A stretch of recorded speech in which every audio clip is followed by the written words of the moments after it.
Alright. Make sure the broadcast.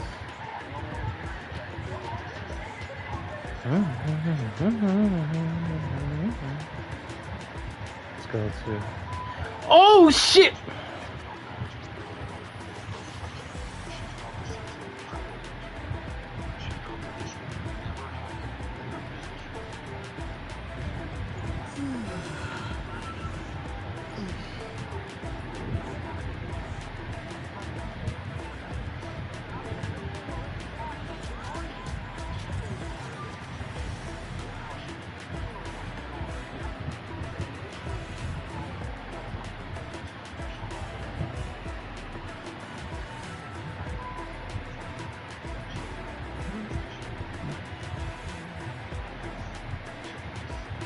Oh, you're doing that. Okay, I see what you're doing.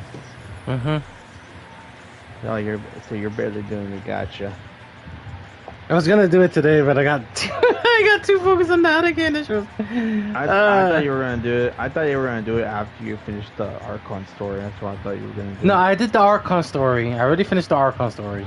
No, but I thought you were gonna do Skirk's story after the Archon story. That's what I thought. That's what I had thought originally. I always do it in order. I do the Archon story first, then I do the characters the next. To the next. I did the other way around because I wanted to, but doing the Archon story last gave me more info now, realizing about some stuff.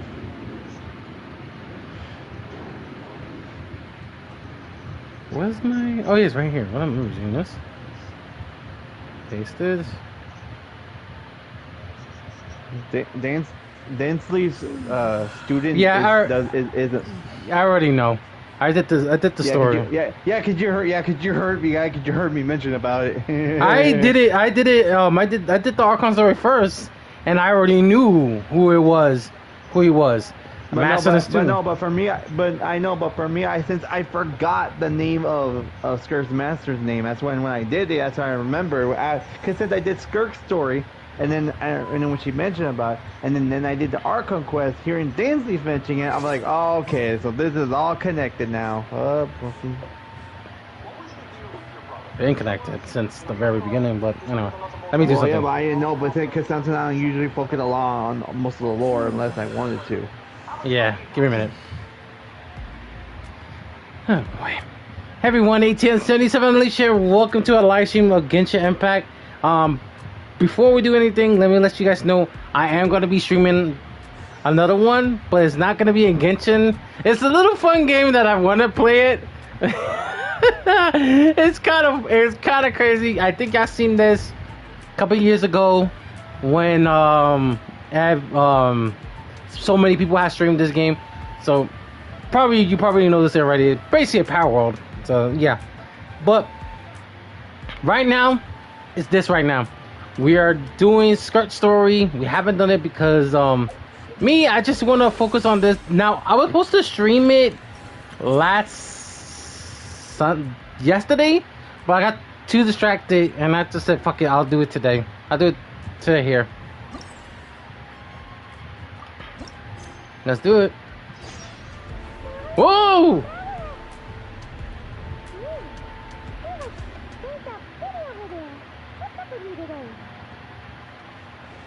Why that voice?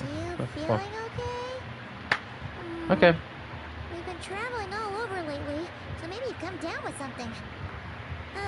That's it. We're getting Baiju to check you over. Speaking of Baiju, there goes somewhat. Sounds like Amy. Anyway. And before we do that. Oh. Switch it up real quick.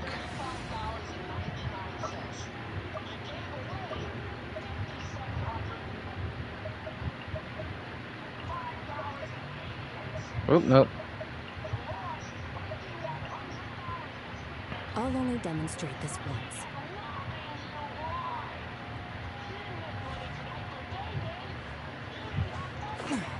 Alright, let's go to Dr. Bajou.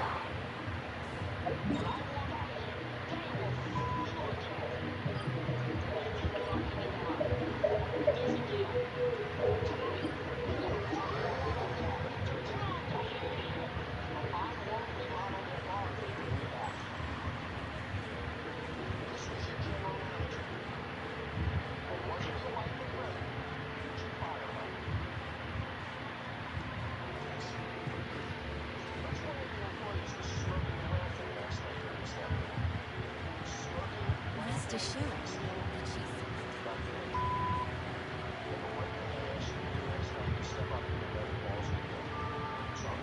Oh.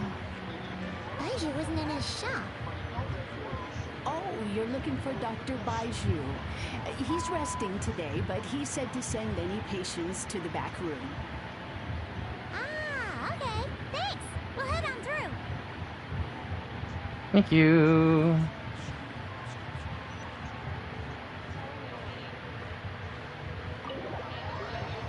The usual.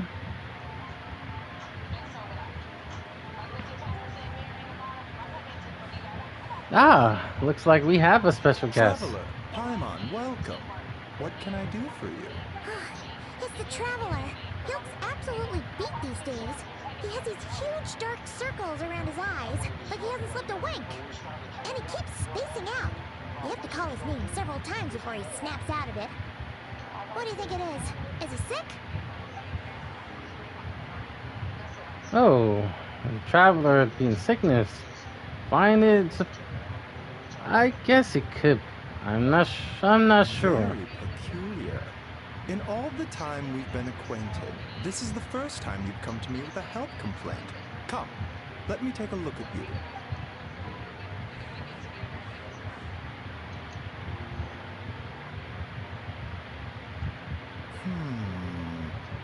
Okay. Paimon does not like that expression, Baiju. It's not serious, is it? Jesus Christ, Paimon. Complexion is good, eyes are clear, breathing is steady, pulse is strong. Physically, you appear to be in good condition, Traveler. In theory, your energy level should reflect that. You should be feeling right as rain. And yet, I do feel something else. Hence my concern. A clean bill of health is usually a good thing, but in this case, it likely means your situation is more complicated. Physical illnesses come with detectable symptoms that can be used to diagnose, medicate, and cure the condition. But afflictions of a non-physical nature, they fall outside a doctor's realm of expertise. Huh? What do you mean, non-physical nature? Meaning in a different dimension, Paimon. Curses, dark magic, it's hard to say. It could just as easily be a simple case of mental fatigue. That could be Why don't possible. you rest here for a bit? Whatever it is we're dealing with, clues to your condition are sure to reveal themselves in time. Once we know the root cause, we can administer the right treatment. I'm seeing first shares of to the start. So calming and cooling. In the meantime, Chongsheng and I will review the relevant literature for afflictions that present with mental fatigue.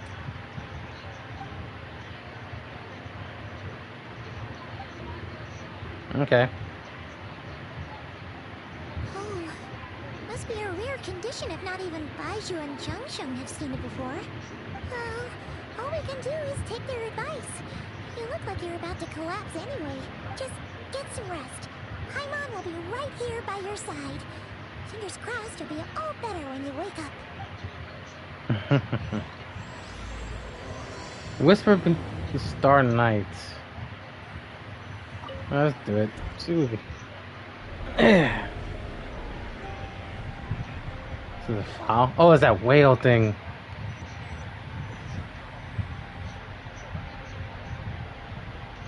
Where am I? Look like the night realm. But there is a thick fog in my vision. This feeling real than a dream, but too chilling to be in real life. Freezing and Uh, like I could feel my soul has been from my body and the space. Whatever directions I look, there's no end in sight.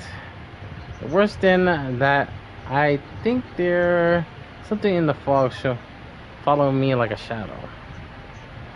If this is a dream, it's not. Then where in the world am I?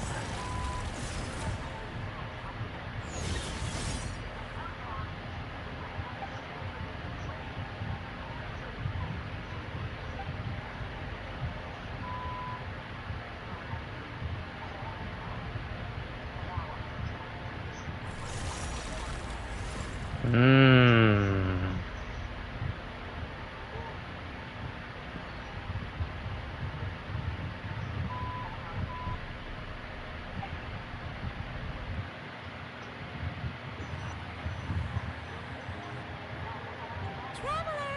Traveler! Rise and shine! Time to wake up!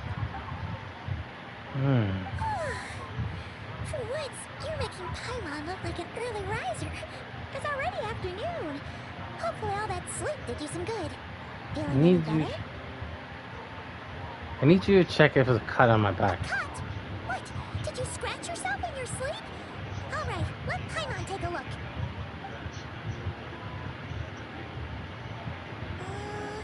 Nope, nothing there. Wait, did you have a nightmare?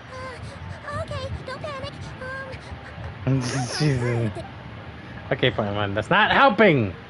I guess brain dead head.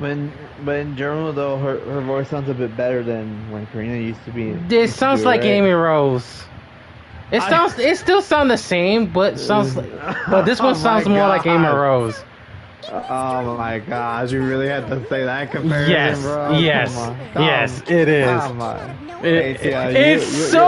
This just sounds so familiar. It just threw me off. I'm like, why it sounds like Amy Rose? It's like the other day I was asking if there was a familiar. It sounded familiar to me, but as for who, I didn't know. But you saying that, I'm just like, oh boy. Of all examples, he had to bring up. It's not so hard. You can definitely tell it. if it's actually hot, I'ma laugh. well, we won't know. We don't know until the next update. Yeah, we won't know until then. Okay, well, that's a new one. Are you sure it was a dream? Because from the way you describe it, it sounds like you were really there. But yeah. Then again, you woke up right where you went to bed. And you were definitely in a deep sleep this morning. Then, it's decided. Paimon will stay up and watch over you tonight. If anyone tries to mess with you, or wake you up first, and then we can beat them up together. Paimon smiles his way. Yeah, he is. But we're...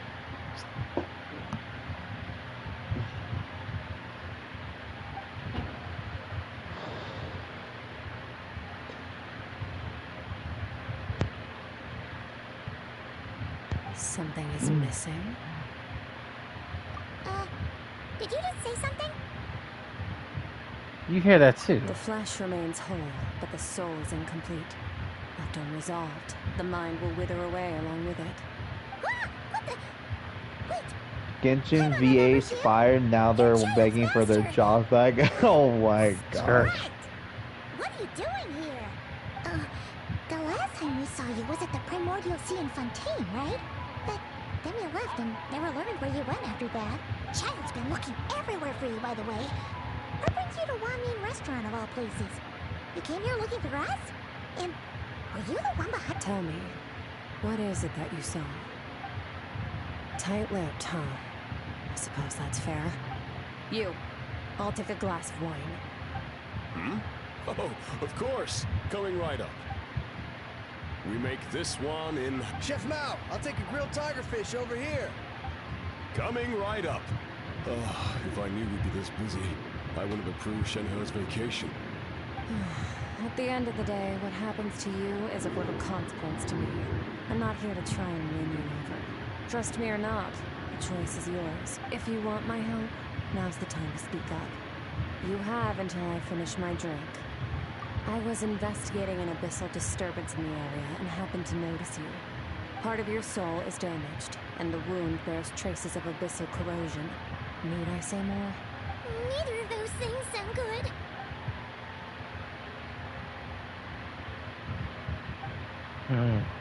Don't know. Well, should we trust her? She mentioned an abyssal disturbance. Maybe that has something to do with what's going. Yeah, and that thing she said about your soul being damaged is scaring Paimon. Definitely something we should fix sooner rather than later. Skirk's an interesting one, that's for sure. But from what Child's told us, she doesn't seem evil, at least. 1, 2, 7, 10. That'll do. Well, have you made up your mind?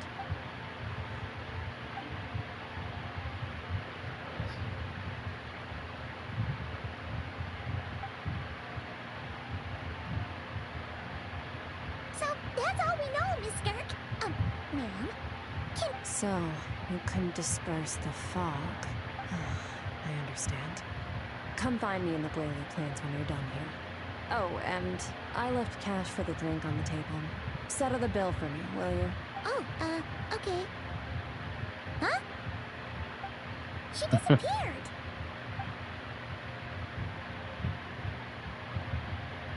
Wait, hold on. You overpaid. Here's your change. Oh, no. This...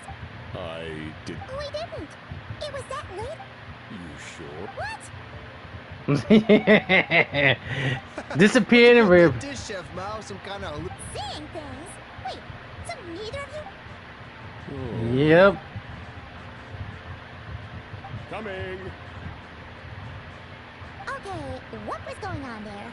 It's like they didn't remember Skirk being there at all. Even Paimon was half convinced we hallucinated the whole thing. But that mora she left for us was definitely real.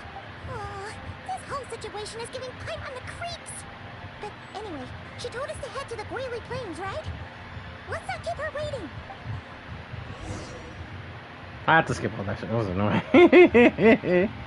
Alright. Wait.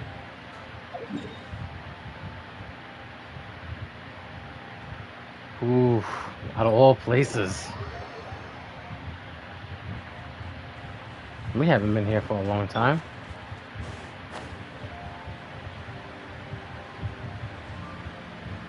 That's not good when a fog is like that. Yep, I knew it. Whoa, what are all these rift hounds doing here? Oh, looks like they're collecting something. Let's go check it out.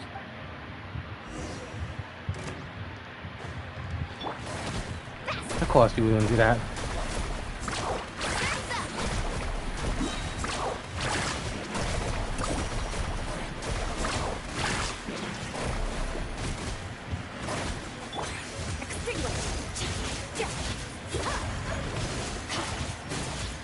Mine to wield.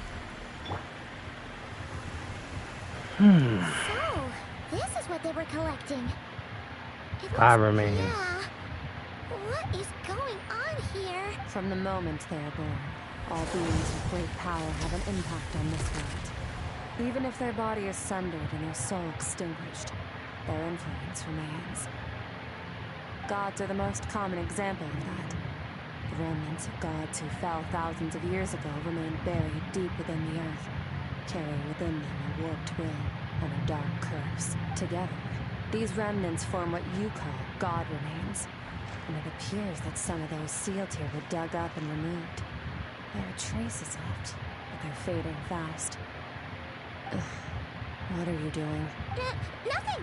Just wanted to make sure you were, she's definitely not a ghost traveler. Paimon poked her, and she's solid.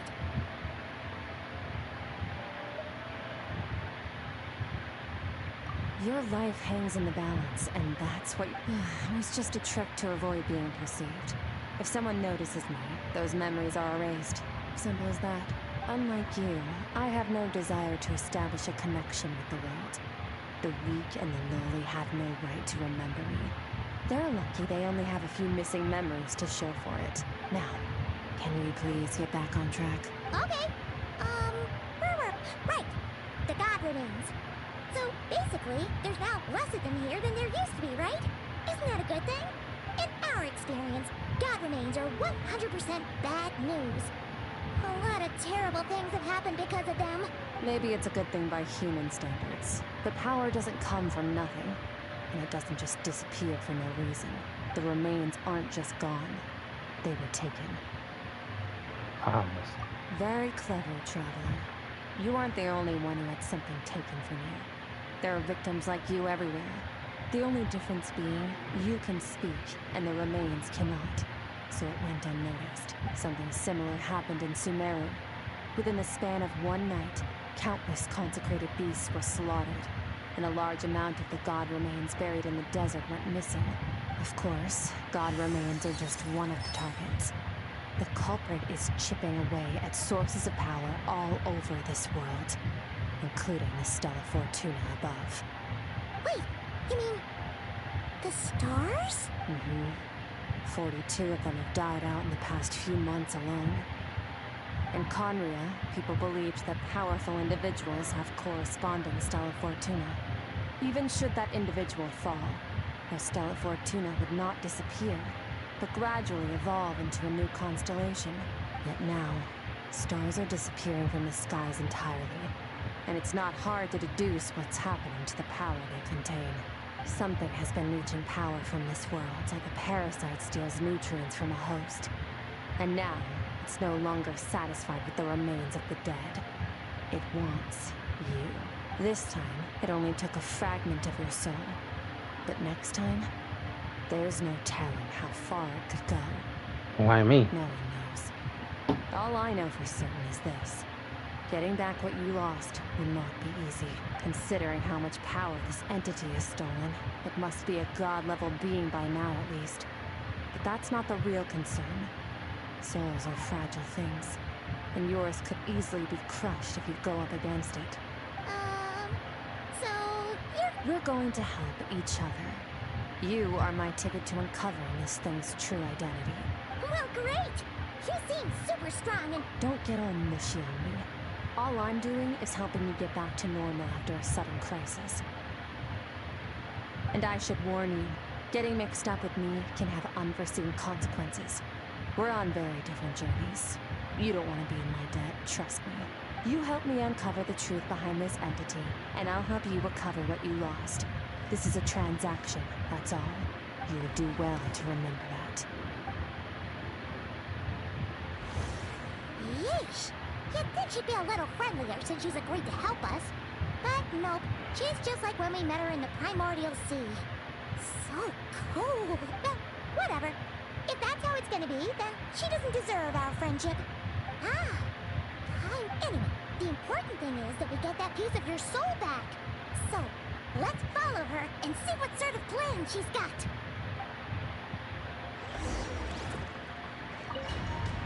Let's get in there. No arguing, Paimon. Oh. Whoa! This place is way bigger than Paimon expected. This is where I live. I suppose it's the closest thing I have to a home here. It is. I brought you here because time flows differently in this place.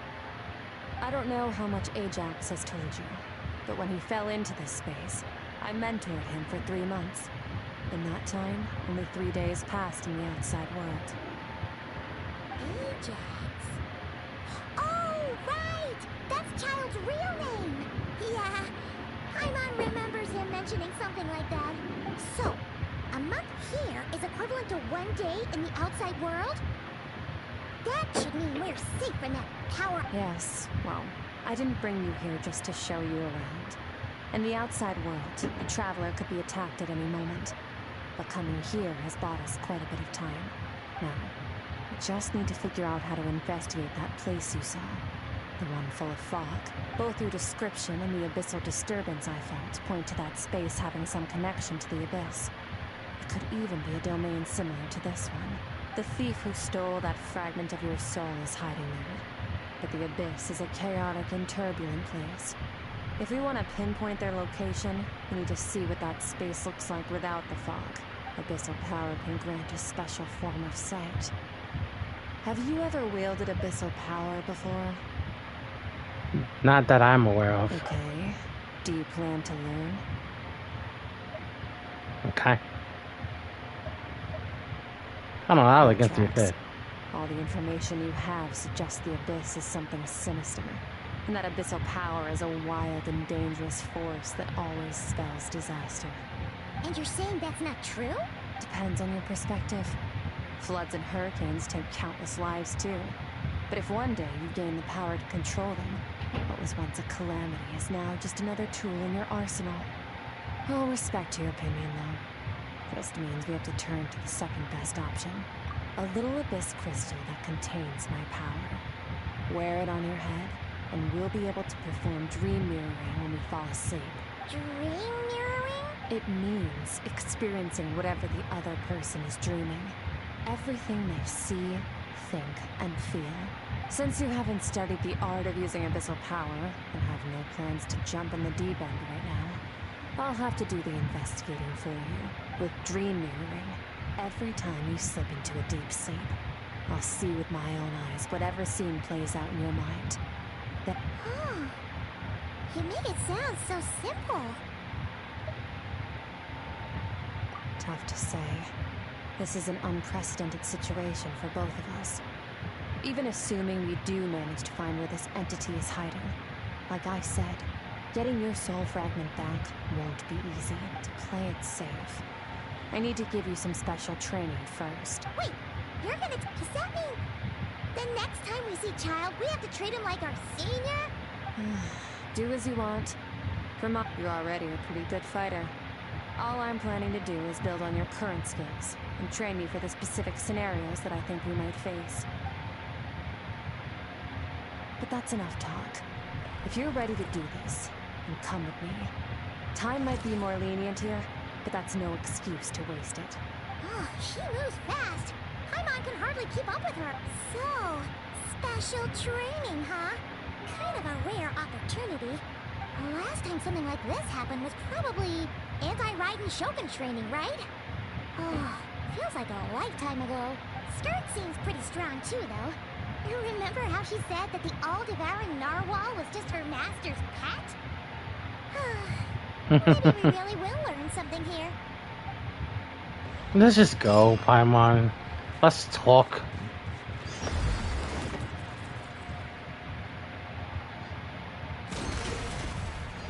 Ah. Just in case. I do need resources. Ready? Your training will be split into 3 stages. Testing your blade work, elemental abilities, and reasoning skills. We'll start with blade work.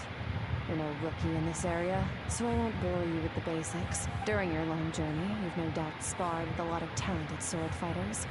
Consciously or not, you have picked up all kinds of techniques from them. You bet. There's Kaya. You sparred with a bunch of them too, right? Nice to know it's all gonna come in handy now. Don't get too smug. In sword fighting, techniques alone are not enough. You need a cohesive system to bring it all together. A style or school of fighting.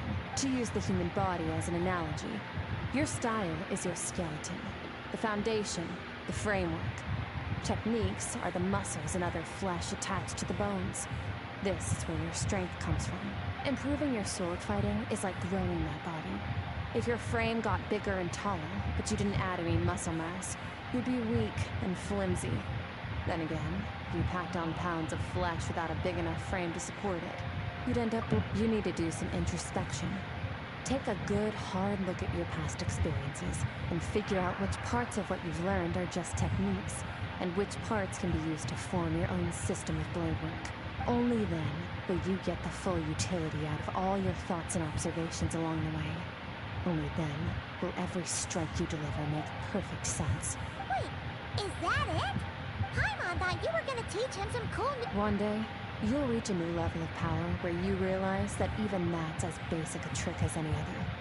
But right now, our sword styles are so wildly different that teaching you mere techniques, there are no shortcuts in the pursuit of power. Fit, that's all I have to say. Time to make a start. Train until you're satisfied with yourself. Now focus.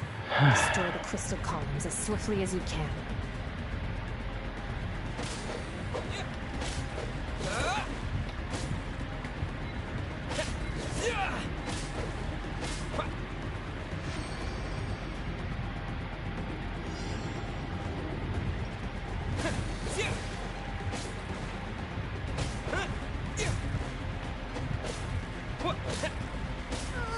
This is making Paimon's head spin. Hang in there, traveler!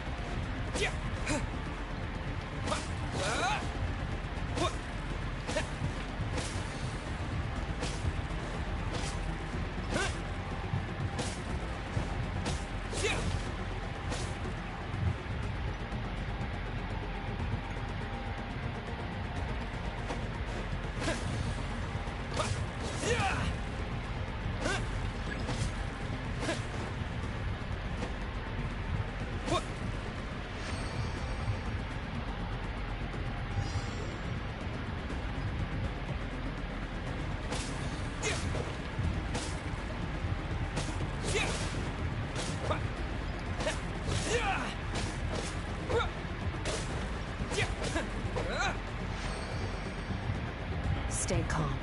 Use your head. You have to keep it together.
This boat will be frozen in time. Cut to the chase. Consider a moment of true mastery that you've witnessed in another person, and ask yourself, what lies beneath the surface? What's their guiding philosophy? What's their state of mind as they maneuver their weapon? Now take that and practice it right away with speed, skill, and strength, over and over, until your hand is one with your mind. This is the only path to true growth. Step on up. Dance with the waves.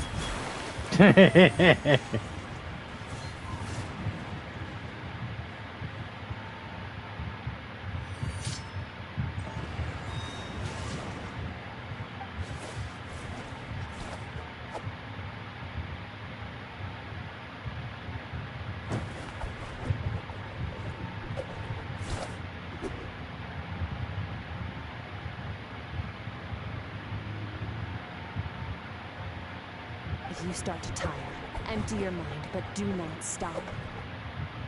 Stay in that frame of mind as you keep up the fight. Get rid of all redundant movements. Imagine your sword is an extension of your own body. Wield it just as you wield your arms, hands, and fingers. 'Twas on a deserted, moonlit night that the hero approached the vile dragon's limpid lair. Ring cutter! Feathers fleeting wet, the white heron treads water, a sight without flaw. Master of Inazuma Kamisato Art Tachijutsu.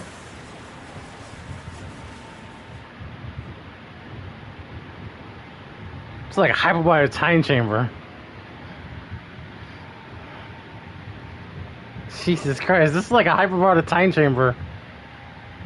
Basically, like we call our thing is a time chamber.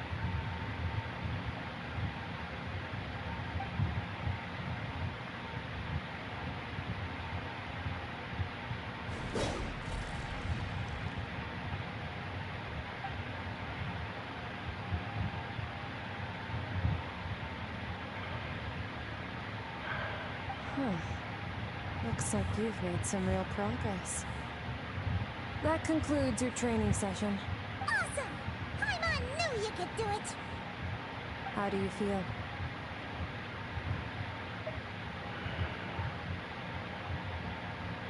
As you should be. Time flies when you're training hard.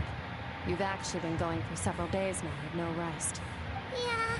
Meanwhile, Paimon's had a whole bunch of naps. But you were so focused, she didn't want to interrupt you. Go get some sleep. I'll be doing the same very soon. Let's hope you see that foggy place in your dream, so I can get this investigation over and done with.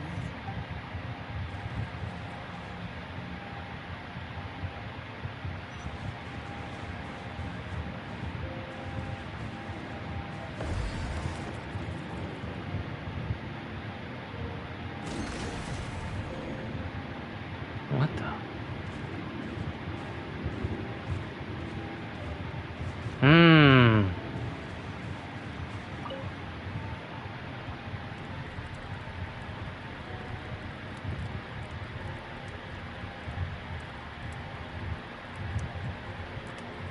Well, it's the same thing as the thing in Sumeru.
Skirk, why are you skipping classes again? We've talked about this. 'Cause he's a crabby old man, and he's a boring old man. I don't like going to his classes. Excuse me.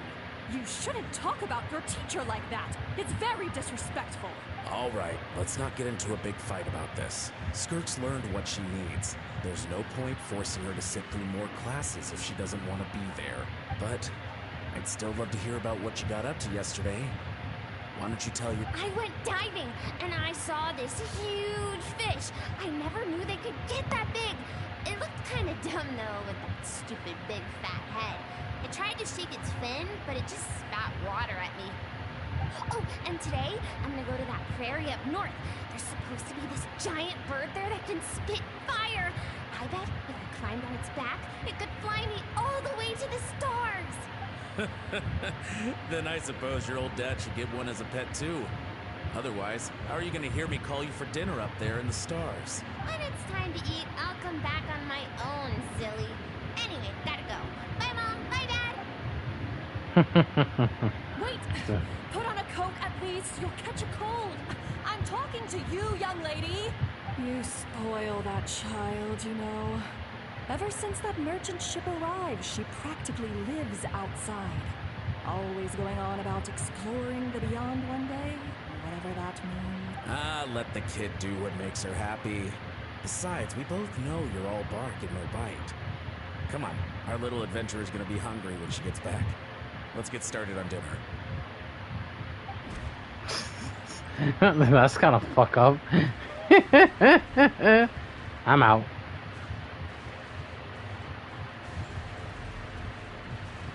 So what is one today?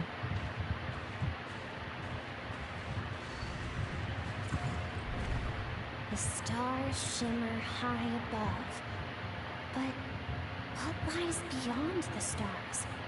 Mountains as far as the eye can see? An endless snowy plain? Or maybe buildings taller than the sky, like the people from the merchant ship said? Can't be the only one asking these questions. The universe is fascinating. If only I could meet some other people like me. We could set sail together and explore every corner of the world. I'm sick of being a kid. There's so many amazing things out there. I'm ready to see them all. But for now, I'm starving. Better get back. One memory to another, huh? You dumb shit. Huh, what? Over there.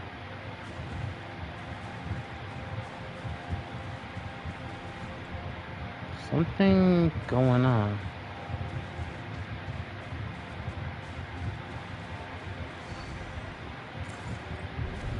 It's like a memory to a memory. Don't let a single one of them get away! No, please, spare the children. Stay back. They're coming! Run! Help! Eliminate the threat. Take them down. Don't be scared. Help! This way! We'll never make it! There's fire everywhere. What happened? I told you we shouldn't have trusted these outsiders!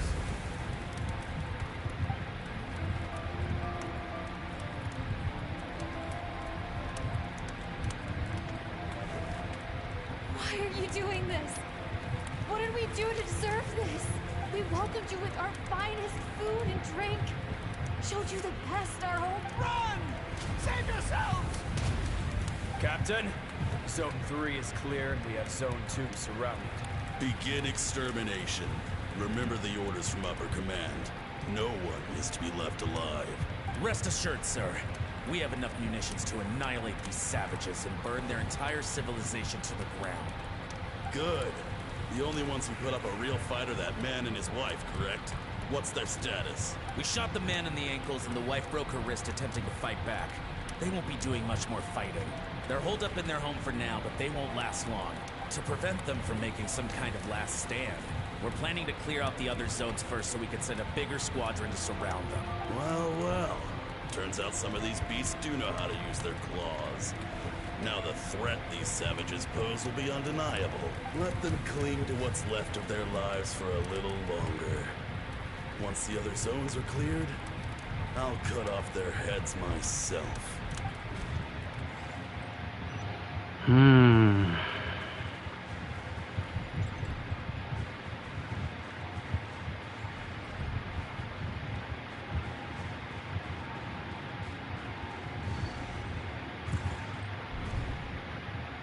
Morgan.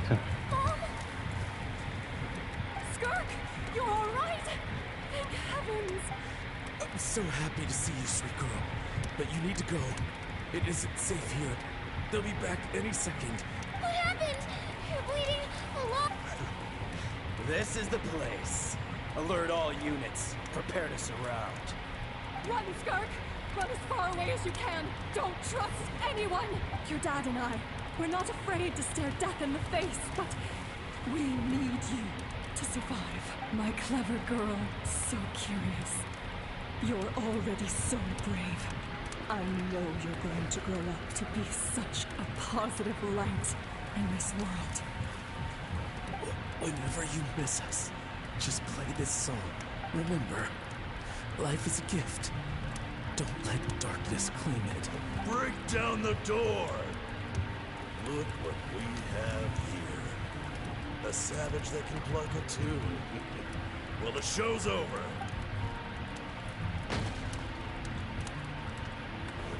You! Stop singing! Shut it! I said shut it or I'll make you! Fine. Have it your way.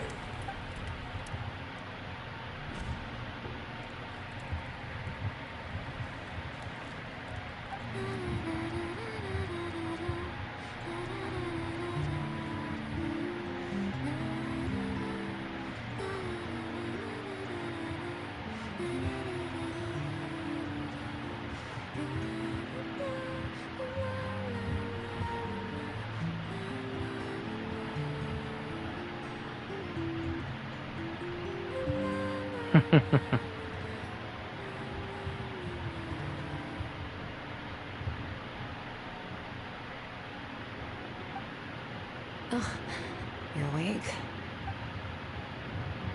I found a few clues while you were asleep, but it's only a start. Now, time for the second stage of your training. This time, the focus is elemental energy. Come find me when you're ready to begin.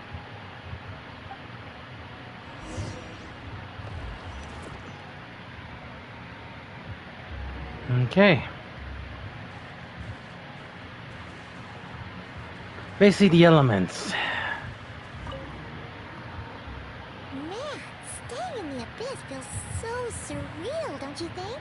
No day and no night. It's like time hardly exists. If we weren't careful to keep track, it feels like we'd have no idea how long we've even been here. Well, except for the fact that Paimon still gets hungry like clockwork. You go do your training. Paimon's gonna grab a bite. No big surprise. Idiot! Where to start? The way I see it, the pursuit of power is divided into 3 stages. The first is mastering the use of standard weapons. Next is learning how to harness natural energy. And after that, you're free to challenge even higher dimensions. The natural energy to that is, of course, elemental energy. But that's not my area of expertise. I draw from a different source of power. A different source of power? Abyssal power, yes. Also known as the power of the Void Realm. Ah, speaking my language. My master, Sirtology, is a true expert in that area. After all, he was one of the group of 5 that infamously stole the all-encompassing power of the Abyss. An act for which the people of Conria gave them the epithet, the 5 Sinners. Oh, so that explains. Even Dansley had mentioned it, and he had mentioned the 5 people known as sinners. So now we already know one of them, that Dansley is fighting him. So the bloody Pope. But one of them still exists. The elemental energy of Tavad, on the other hand, is derived from the power of the Light Realm. These 2 forms of energy exist in direct opposition to each other. Suffice to say, there's not much I can teach you this time. There's something familiar about your part. A keen observation, traveler. Call it respecting local norms. The Abyss stands in direct conflict with the will of this world. So, to make my life easier, I disguise my power to make it appear cryo-like in nature. Fair enough. It's a good, we're gonna see. I learned from some Conrian ruins, known as the 7 Shifting Serpent. If you ever change your mind about delving into abyssal power, I can teach it to you. I have the ability to pursue that. So I've heard. You seem to have a knack for removing abyssal power. But is purification really what's going on there? Like I said, power does not simply disappear. What are you trying to say? Just thinking out loud. Let's focus on your elemental training. That's what's gonna help us if the situation gets tricky. True growth comes from adversity. But only if you make the choice to pick yourself up again every time you fall. So, it's time to push yourself to the limit, and then keep pushing. This is the only way to advance at pace. Yep, this is the time chamber. Use the power of Animo to clear the field as fast as you can. This is This is the hyper. This is the hyperwire time chamber. Oh, for fuck's sake. It just says it. There's no excuses. This is the hyperwire time chamber. Only. Come on out. Come on out. Come on out. Up that flame. With the wind.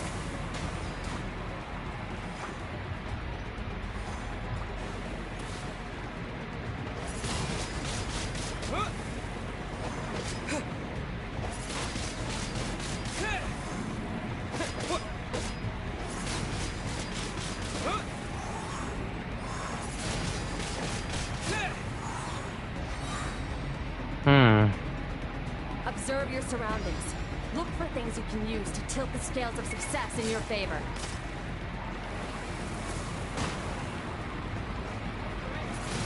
Wind blade.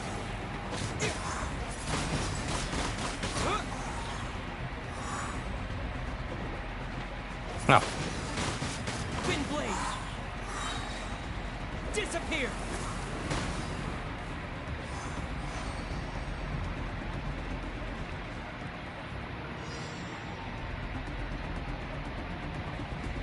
Use the power of Hydro to destroy the spikes. The weakest element out of all of them. And God is. Faster. Don't give them a chance to strike you. You need to be quicker than you were in your dream. You can't afford another injury like that.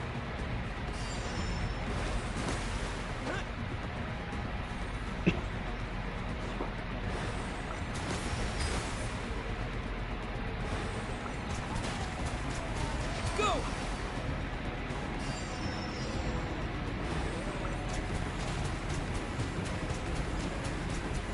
Water jet.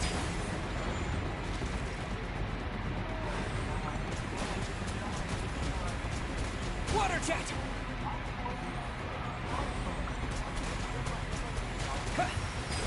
Hey.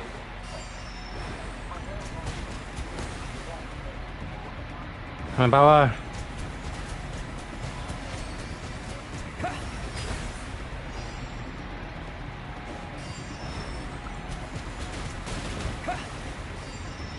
Go ahead.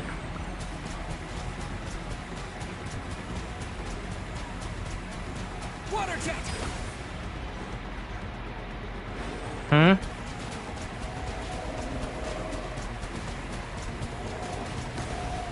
Go on.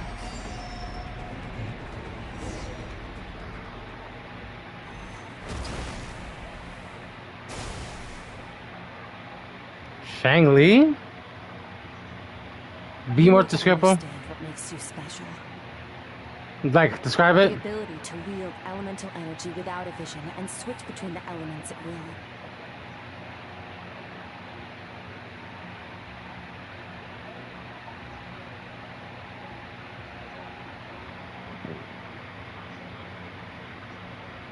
It means your aspirations need no approval from the gods. Your power Take a is picture not of it bound and by make the it rules easier. of this world. Unless you're doing the. So be bold. Do not be afraid to chart your own path.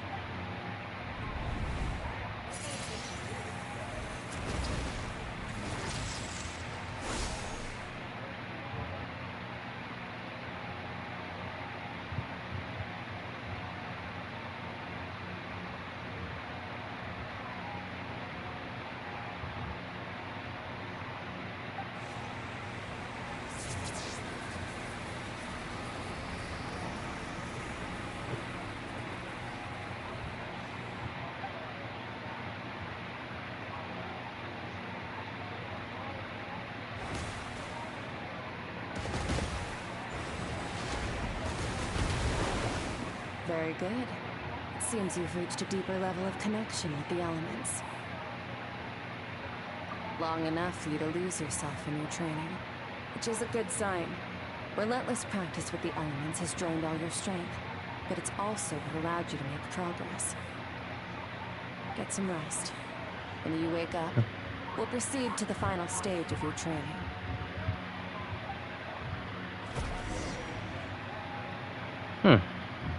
I'm assuming if my guess is right. Oh, my wife as well. Shun Li. You said Shun because you're thinking the H is there, but remember, there's two ways you gotta remember. Remember their way of saying is flatten. So you see it there, but remember your tone has to be very flat to say it.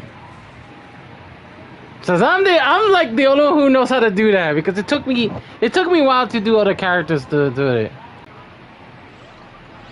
Which is also my waifu. Holy shit.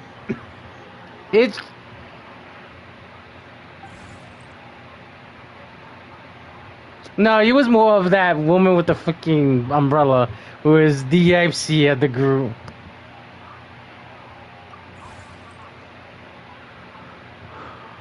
You'll see her, and I'm telling you, as a male, like I'm gonna tell you this, she can stoop. I think she stooped that low.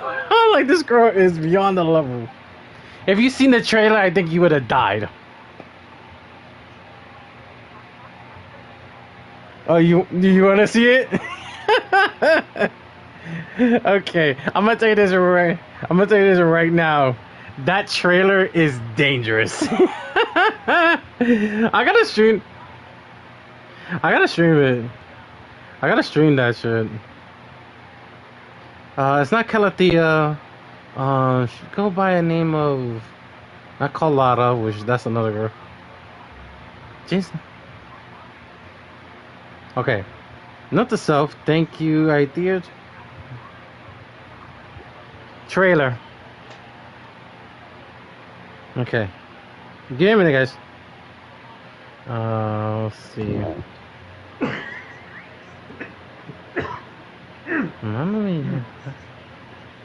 Oh, we got a new character coming soon, and oh, he has a fan. Okay, that's sick. Meanwhile, Joanne likes another girl with the wires. That'll ever make.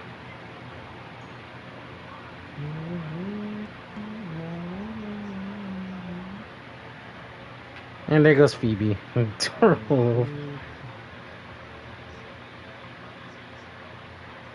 Zenny. Where is she? There she is. That trailer is dangerous. There it is. Oh yeah, you're gonna die indeed. Cause once you see that trailer, your mind will be like, yipes. I'm gonna tell you that right now. Because the way the ending is so, the design they put it, let's say they pushed it this far. They did push it this far. All right, give me a minute. Hey, Natasha, I see you.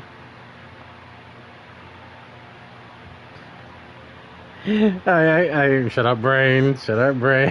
I don't want to say nothing that'll mess with your head. I don't want to say something that will mess with your head. Go ahead and see it. You don't know why I'll think. You're gonna see why this is a guy see.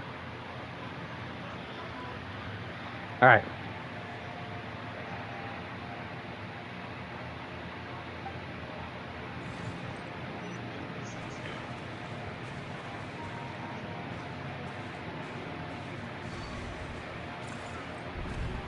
What is the secret to power? The foul. Hatred. Self-preservation. No. It is fear. The fear of losing those you love.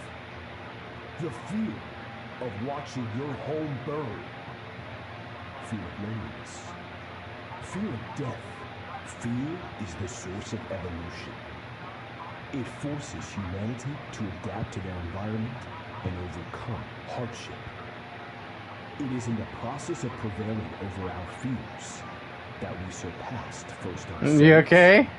And then the rest of the world. Now wait for you to get the ending. You're gonna see why. That fear is now part of you.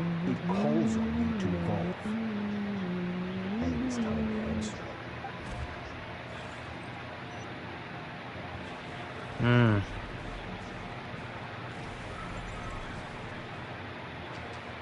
So you've been through pain.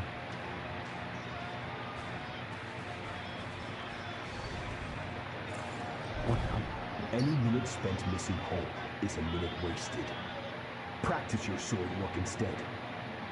Do not make me tell you twice. But, Master, I can barely lift the sword anymore. If I keep going, I feel like my wrist is going to break. So it has not broken yet. Then pick up your sword and keep practicing until it breaks. I want to hear the cracking and splintering of bone. After all, bones can always be reset.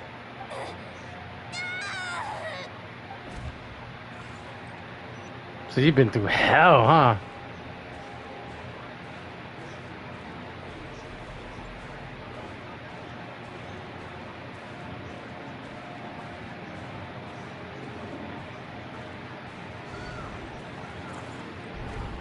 Good, Skirk. Once again, you survived. How do you feel? Cold and pain. These are signs that you are adapting to the abyss. Each time the flesh is torn and the spirit crushed, each time you crawl back from the brink of death, you become stronger. I now understand why these people sought to destroy your homeland. Your potential goes beyond even what I could have anticipated. But you still have much to learn in the pursuit of strength. Your mind is rife with distractions. From now on, I shall show no mercy in your training.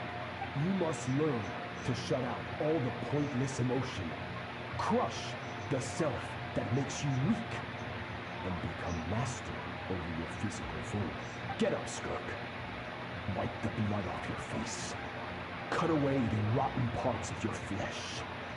And mend what is broken. Then take up your sword. Been through hell.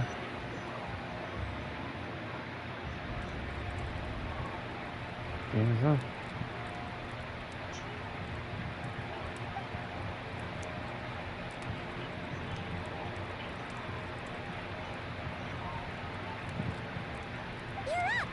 Hopefully you got some good rest.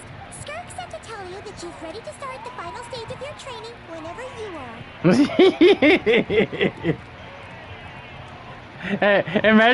Imagine Risley doing that. Your brain would have been dead. Your brain would have been dead. Your brain's like, no, stop it. I don't want to see him.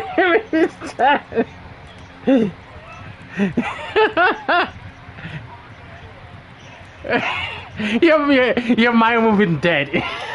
Your mind would have been dead. What happened? What's going on?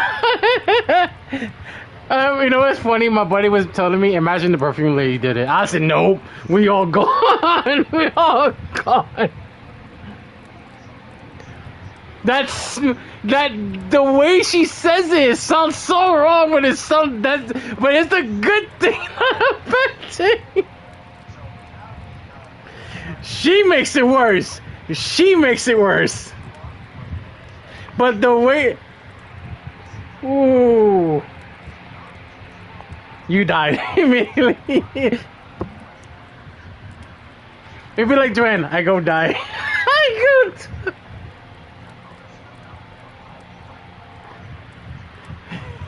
go. I'll tell you, she is that. The funny thing is, you're gonna have to do her story. And she is. Oh my gosh, she's a whole new level. I'm saying that right now. I'm glad Woodway did not. They said we're gonna take a little bit further. No, that was further. It was not beyond it, but it was further. Good character though. Like I said, if Vaughn had done that, you'd have been dead. He was like, nah. Your brain just said, no, stop it. No brain. And that's why there was a lot of memes because of that trailer. I'm not gonna say it, but I think you already know what everybody's saying. Here, I'll put it. I'll put it in. I'll send you a text. I'll send you a text. It was so crazy.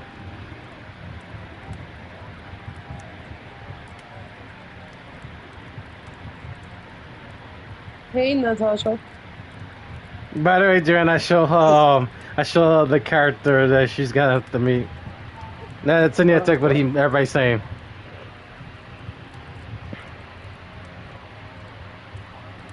From Wuthering Waves, by the way, Joanne. So, want to head over now? Or did you want to wait a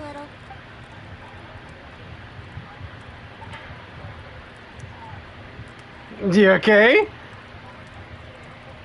I sent you a text if you read it. That's what everybody's saying.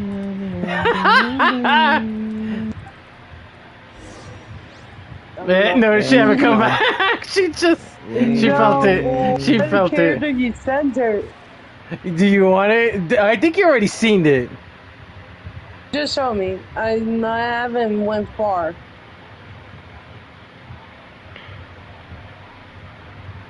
Just show me. I'll send it to you now. It's there. Let me see what this.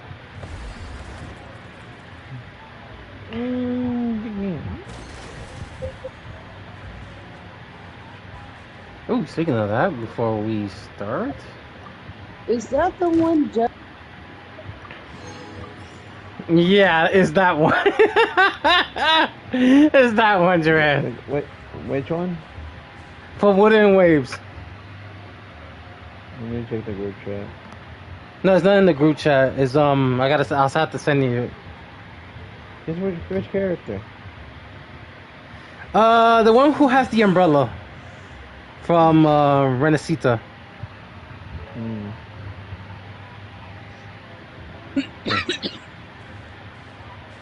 Hey, imagine that of Neela doing that. Shut the fuck up. You gained a better command of the sword and more control over your elemental abilities. Wait, I don't know if I'm. Honey, not towards you. Give it up. Friends you have made. Should I come over there and tell her what the video's about?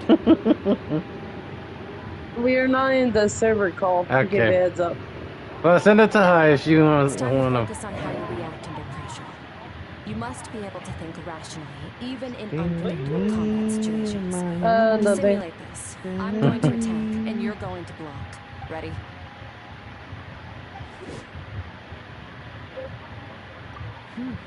Not bad. That defensive stance looks near unbreakable. Just like your sister. Oh, that reminds me. You still don't know what happened to her, do you? Wide open. Hey, no fair! You think every opponent has the same moral code as you? You can denounce their deplorable methods all you... Strong emotions will always arise in combat. Anxiety, anger, fear. But a true warrior is never at their limit. Only when you are free from the influence of emotion can you make the right choice, no matter... Long time to see. It's been a while. But look at this stream, Ragnar. How amusing. Almost sounds like you think you know me, but you don't. You can choose your own path. We are not the same. Let's begin. Try to use reason over emotion. Make the most rational and advantageous decision in any given moment. This is your final training session. Look alive. Same drill as before, but this time I don't know what to do. Hold your focus.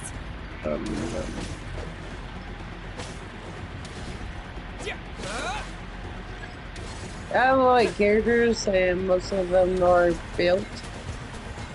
Water jet. Ooh. Okay,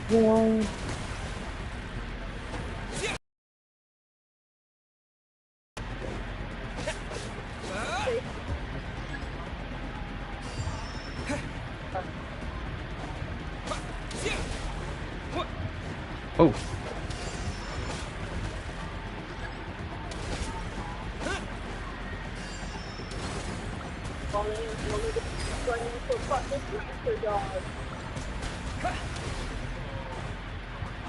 Nice.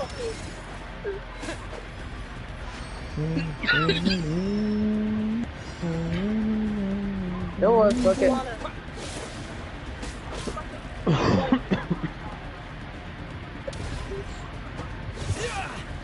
Today is Sunday, right? Yep. Yes. Okay, thanks for letting me know. Why are you asking about that? To make sure most of the towns is every town is today. Plus, sometimes I forget what today is.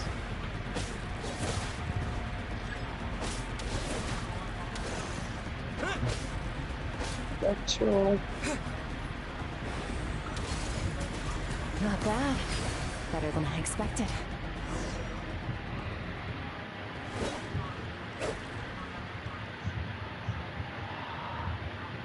We're gonna need this against the dub. We're gonna need a bigger boat. You're getting the hang of it. The first step to controlling your emotions is controlling your mind.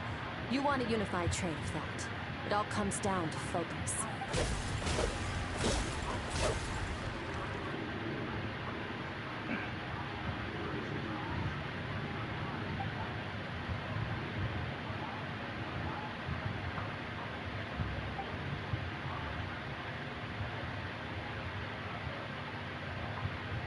Your mind is rife with distractions. From now on, I shall show you no mercy. You must learn to shut out all the pointless emotion. Crush the self. I have seen their talents for her, so become master over your physical form.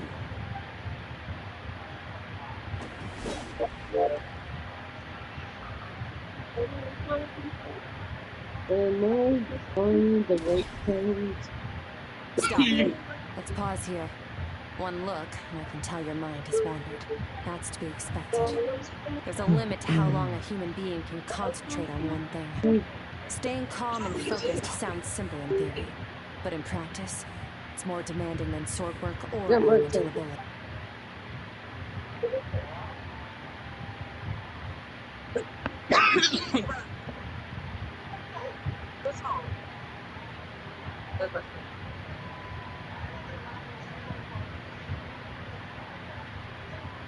Get some rest. No point training further if you're already dead on your feet. Like I said at the beginning, the only goal of this training is for you to reach a point that you're satisfied with. You managed to push past your limits, which is a good start. You can be proud of it, sleep well knowing that you've earned it.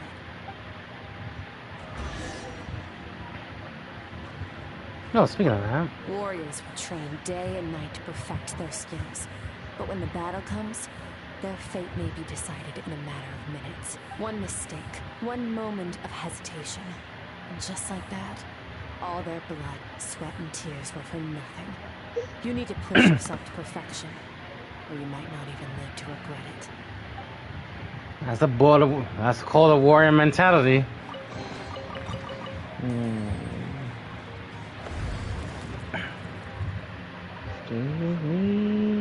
You're fucking I had to start farming boss for other characters.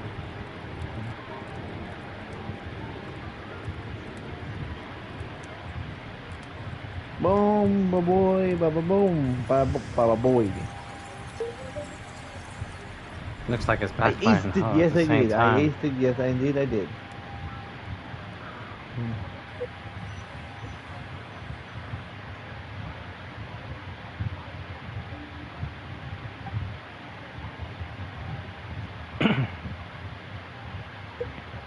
Yeah, I should do that.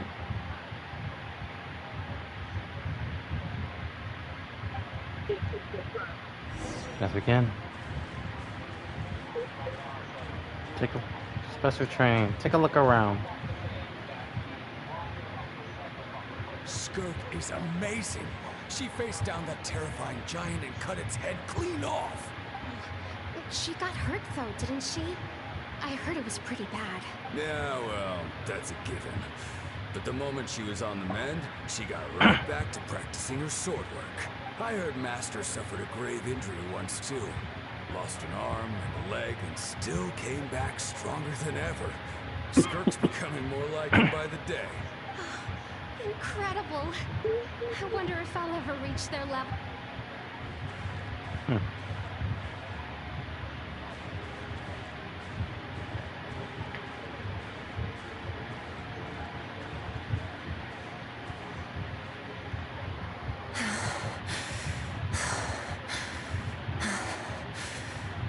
Pathetic. You're not even trying. You're so much weaker than you think. Skirk, have you become a positive light in this world? Do you even remember how many of us perished in that fire? How many bodies were left to rot on the scorched earth? Yet you alone live on. Keep your gaze fixed on your blade. You don't deserve to rest. I have so many questions. I just want to jump in a spaceship, explore the whole universe, and get answers from the stars. I just need to wait till I'm grown up. Then I can do anything.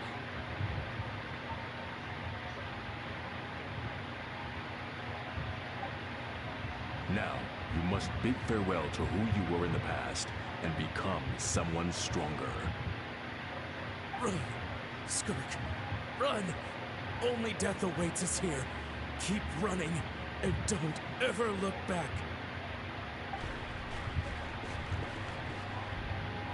I think I have enough talents for her.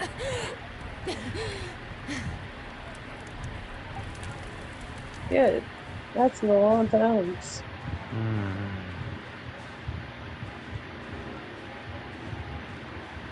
One more.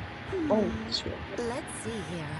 First things first, you need a new identity. Going around telling people you're from somewhere beyond the stars won't do, now will it? Of course, Alice. You hail from beneath the earth instead. Of course, Alice. We're gonna have to prepare yourself. As the Conrian saying goes, venturing out into the universe and down into the abyss are the same in that both are braving the dark unknown. Well, I'm a visitor on this planet, so I'll follow the rules. Ah, splendid. That saves me quite a bit of trouble. Let me offer you a piece of advice in return, although it might not be what you want to hear.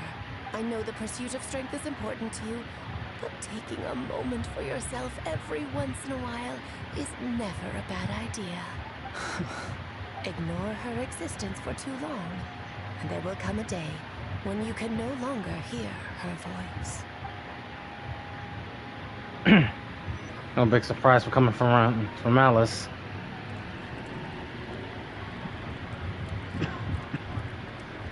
Oh shit. Huh? You're awake! You must be starving, right? Ta-da! A barbecue feast just for you! Of course you are! That's why Skirk and Paimon got this all ready for you. Dig in! Before it gets cold. Ah, well, if you're around someone long enough, it's bound to happen. Plus, Skirk! Here's an idea. Let's save the chit-chat until after the meal.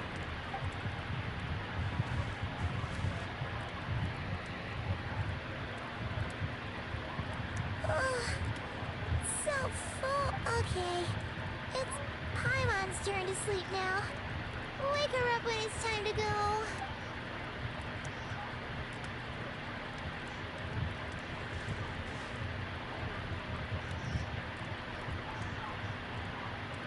I have good news. First, your training is complete.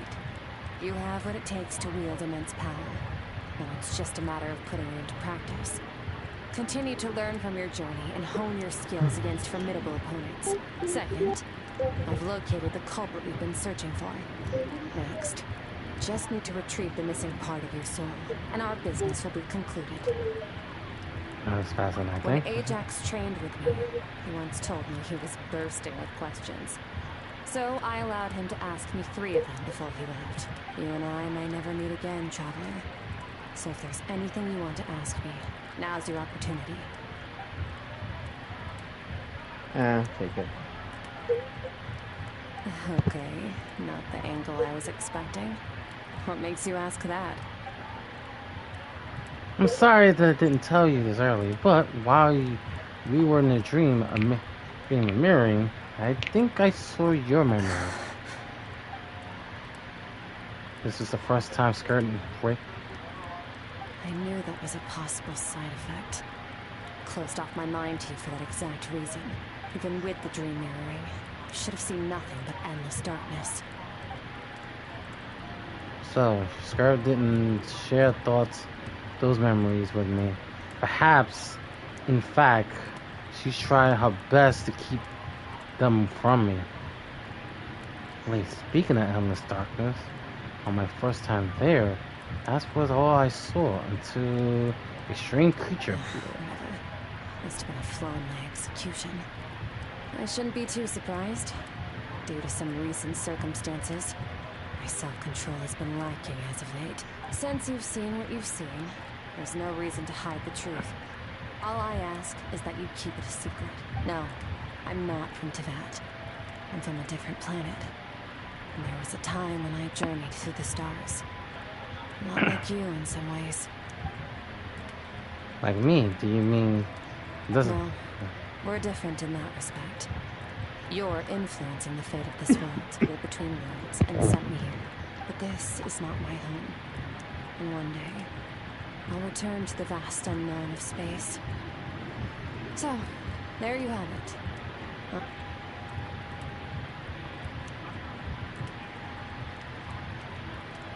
Where's your goal coming from here? Become stronger. For certain reasons, I need to bridge the power gap between me and my master as quickly as possible. But first, I need to understand the source of his strength. To do that, I need to follow in his footsteps. Walk the path he once walked. And somewhere along the way, I'll find out how to defeat him. That is my sole focus and purpose. Okay. You have one question remaining.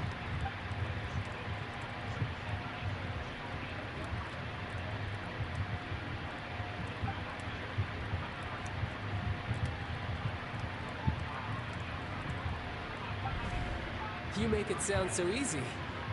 Ever since the incident I experienced there, I've never stopped searching for Master Skirk and that unknown abyss. But it's been years now, and I've still found nothing. Well... Ajax, his situation is different than yours. Before you ever crossed paths with me, you'd already encountered many formidable people, studied their techniques, and developed your own skill set. So, during your training, all I had to do was build upon that foundation. But Ajax was so young when he came to me. A complete blank canvas.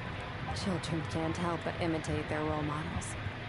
In the long run, that would only hinder his growth. Once Ajax has enough strength in his own right, I will allow us to meet again. Until then, let that motivate him to reach his full potential.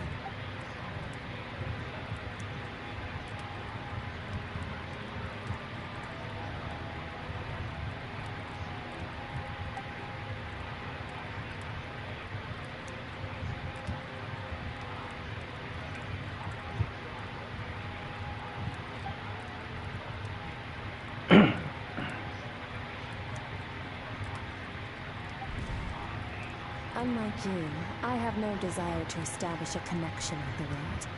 The weak and the lowly have no right to remember me. They're lucky they only have a few missing memories to show for it.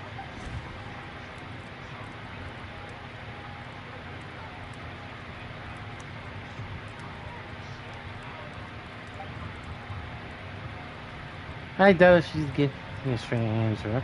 If I... Besides, I'm already... She was happy. Here's the fact. Hard facts, but I still feel like I haven't heard a true Wake up your voice. companion. It's time to go. Oh, and everything I just told you. Best keep it a secret from her as well.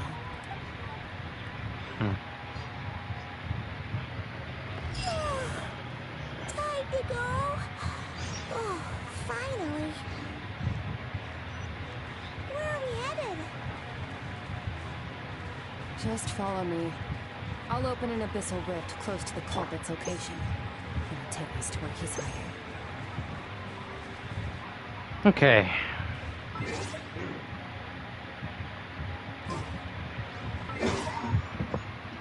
Oh, for fuck's sake.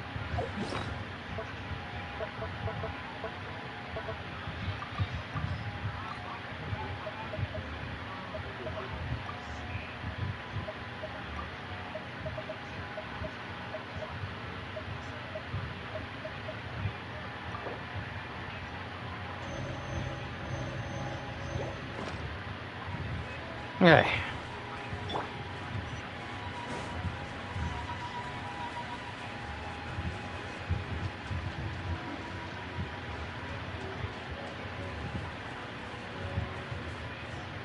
Fuck it, we'll do the best route. I'm not gonna...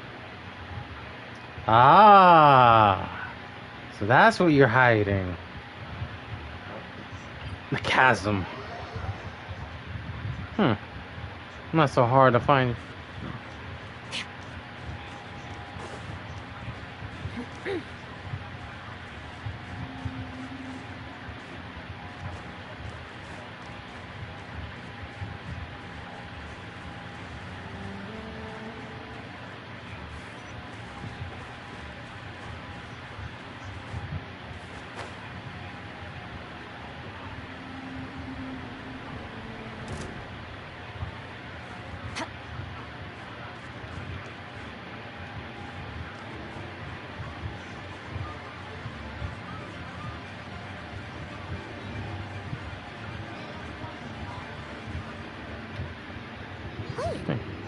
This is near the chasm, right? Yes.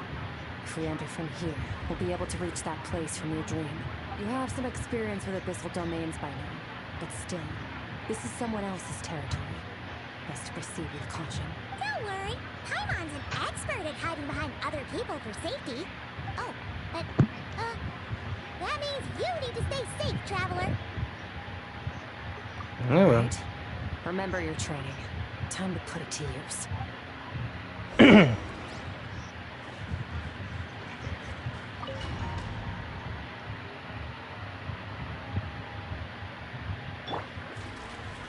Alright, I'll be right back and you go shower. Alright. Yep, same place, same scenario. Okay, of course.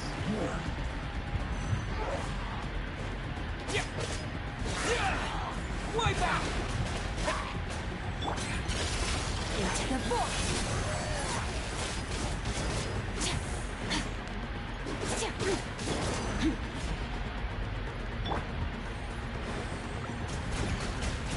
Go!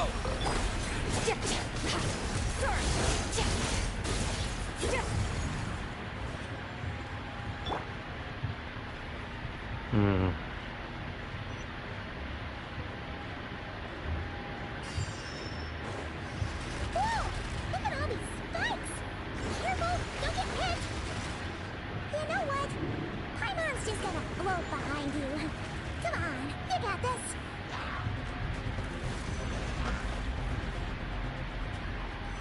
Yeah!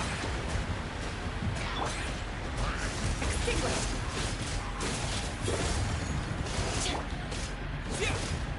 Hey, what are you two doing here?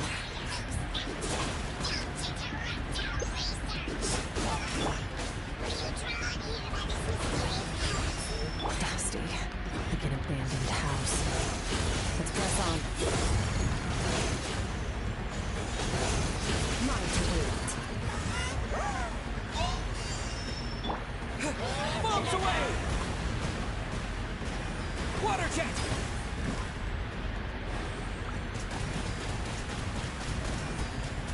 Go! Mind to wield.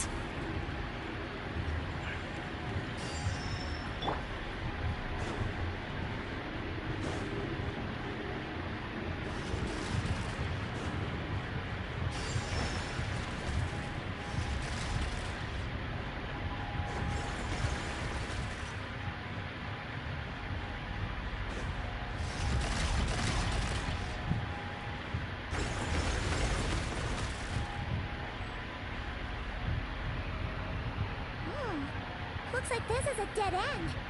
Did we make it to his hiding place? Ugh! This fog is making it impossible to see anything! This should be the place where you were attacked, Traveler. The missing part of your soul should be nearby. Can you sense where it is?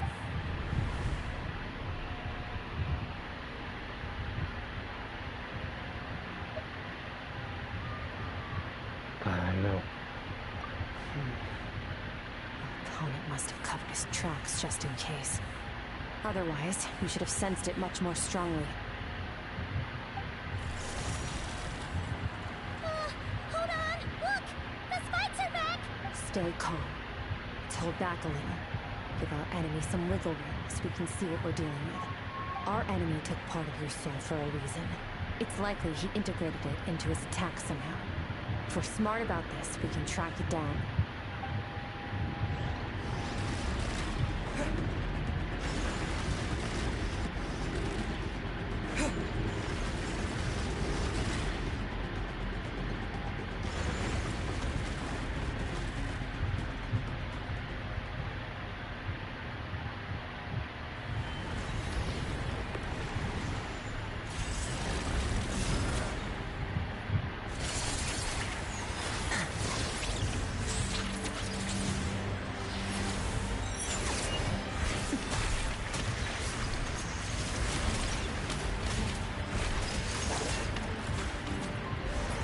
From the start, the attacks have been focused on me.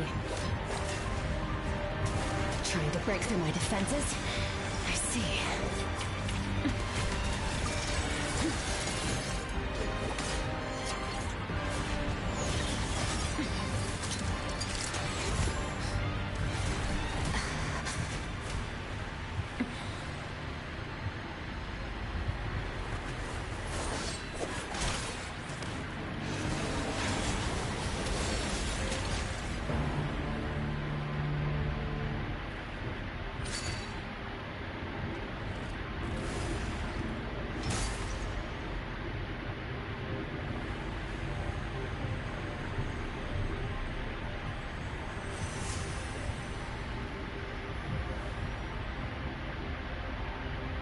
There. I got it back. Traveler! Skirk! What happened? It looked like Skirk just... In the Guelu Plains, you asked me why this enemy chose you as his target. Now, the answer is clear. It's not just the fact that your strength is impressive. It's also because of your ability to, as you put it, purify abyssal power, whatever that actually means. The fact is, that ability allowed him to do something that should have been completely impossible. Namely, break through my defenses and steal my power. No, he couldn't have known I'd come to his domain. He only stole your soul fragment because he knew the value of its power. I doubt he expected it to come in handy so soon. Call it fate, if you want. I believe that's the term they use in this world for arbitrary coincidences like this. In any case, it works to our advantage. Once I realized what he was using that power for, it gave me the chance to get back what you lost. I'll cope. Oh, done gorging? Good. Time to answer some questions. How did you get the power of the all-devouring narwhal? The all-devouring narwhal? Oh, of course! Paimon knew that spike thing looked familiar. It looks just like that narwhal's horn! I highly doubt you acquired that power through your own strength. Tell me I'm wrong.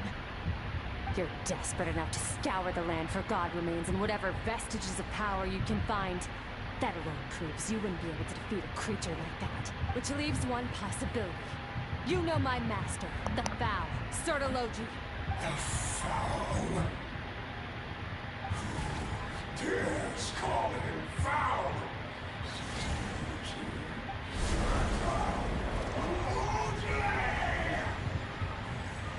What's wrong? Bit off more power than you can chew? You're struggling to hold a basic conversation. Just a little longer. I'm still...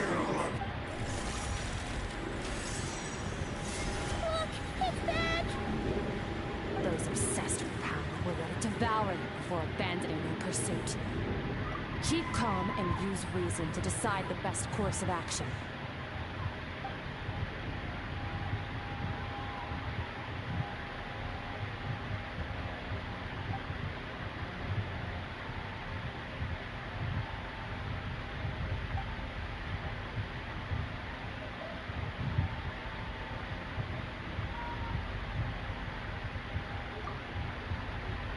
Wise decision. Final victory doesn't always come after a single battle. You've got your soul fragment back, so we both got what we came for. Let the enemy draw breath while he can. It won't be for long. Get us out of here, Traveler. You'll need to lead the way this time.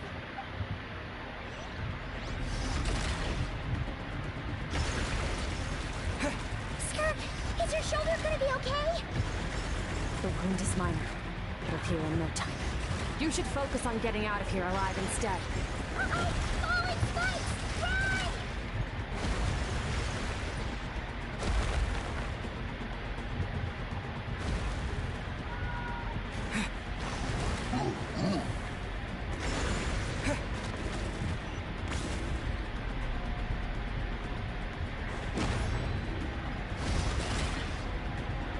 Watch out! Looks like this place is about to collapse!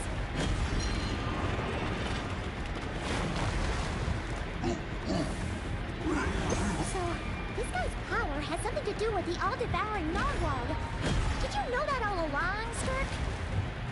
I had my suspicions. That's why I decided to investigate in the first place. But suspicions only...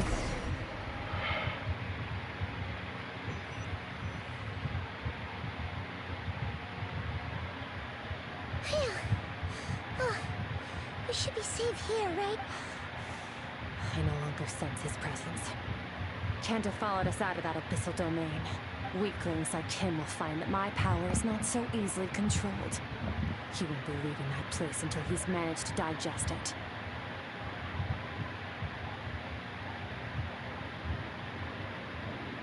You seem surprised. I suppose that's fair. You've seen but a fraction of what that whale is capable of. That gaping maw could swallow a planet whole. It's called the all-devouring narwhal for a reason. Devouring is what it does best. It can extract power from anything, dead or alive, as long as it manages to make physical contact. Yeah. When we had our run-in with that thing, Neverlet mentioned that it has an instinct to devour. Your dragon friend recognized the nature of its abilities and used the power of Hydro to protect you. That worked because it was in a satiated state, so it was somewhat less aggressive than usual. It's a different story when it has no more power to feed off of. That's when its true voracious nature kicks in. It could devour everything on the planet in that state, which is why I cast it into that void space. But I hadn't counted on there being anyone left on this planet capable of wielding its power. To me, that says he must have encountered the whale a long time ago. Meaning, he must have known my master. Exactly. It told me everything I needed to know. Hence why I said we both got what we came for.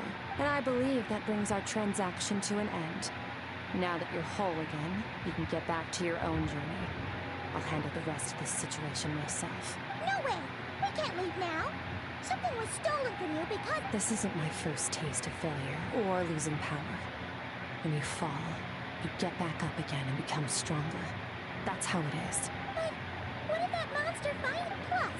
How are you gonna get home? It's not like you can just go swoosh and open a door to the abyss again. Not without your full strength. So, sticking with us for the time being doesn't sound so bad, does it?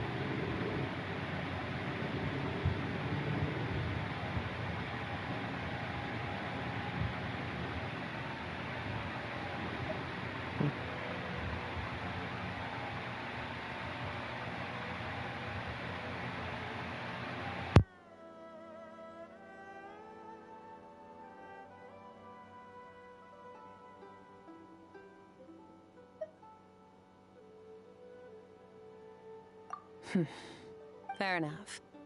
Then take this. The bag of Mora. Nothing in this world is free. I know that much. I'll leave the planning to you.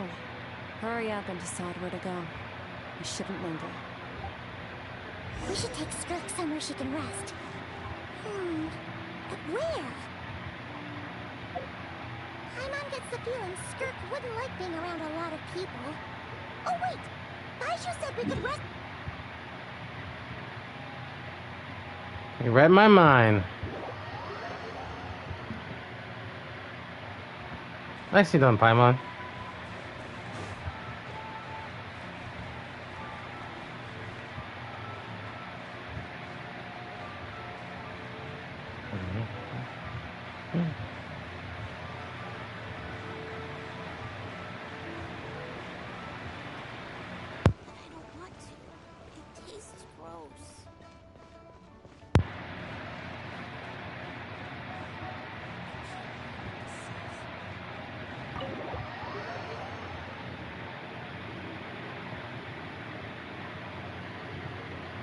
Huh. This bag from Skirk has a ton of Mora in it. Does she have a job or something? Wait, no. After what we saw at Wami Restaurant, that seems impossible. Can you imagine? It would go something like, I'll be collecting my paycheck. Oh, sure thing. Can't hold a job if you make everyone forget about you. So, what did she do to get all this Mora? Claimed some buried treasure, took care. You heard all that? A sonorous voice like yours is hard to miss. I wouldn't be surprised if the sound of it traveled to the nearest mountaintop. Then, did you by chance? You mean when you called me Frosty the Lavender Melon? Guess he did. No. Sorry. Paimon totally misspoke just now. Okay, fine. The truth is, Paimon didn't like you all that much at the start, but things are different. I noticed there was only one bed. Go ahead and get some rest. Wait, what about you? I don't get tired, and I don't need rest. I'm going to practice my sword work. That should help me regain some strength. But your shoulder... Hey, don't just leave! Whatever. Let her tire herself out. She'll come back eventually. Let's get some sleep, Traveler. That comfy...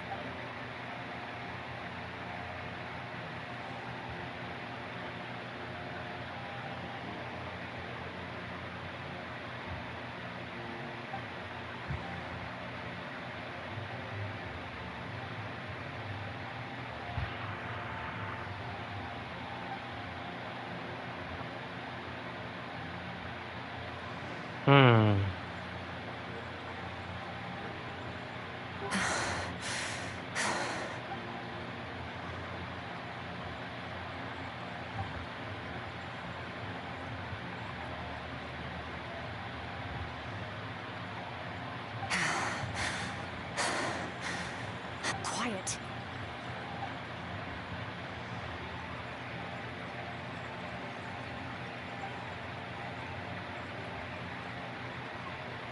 Do you even remember how many of us perished in that fire? How many bodies were left to rot on the scorched earth? Yet you alone live on. Keep your gaze fixed on your blade. You don't deserve to rest. Run, Skirk. Run! Only death awaits us here. Keep running, and don't ever look back.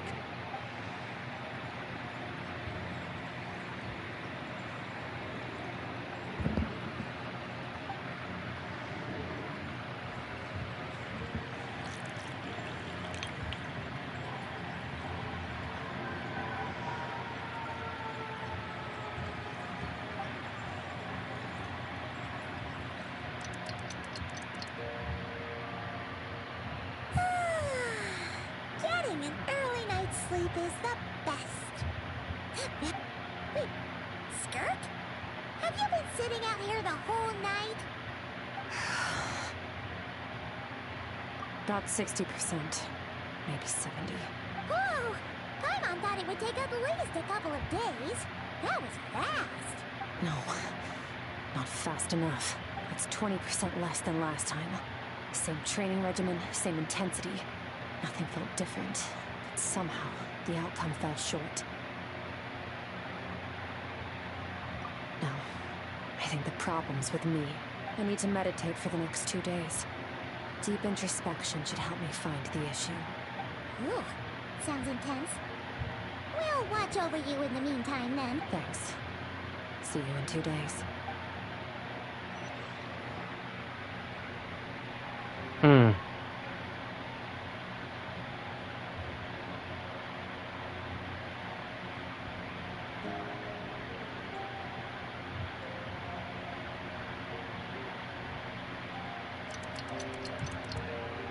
2 days has passed. Skirk is still meditating, huh? It's been 2 days already. Shouldn't she be awake by now? Maybe it's not going too well. No idea. Paimon can't think of anything we can do to help. Oh wait! Breakfast! Dad, be right back.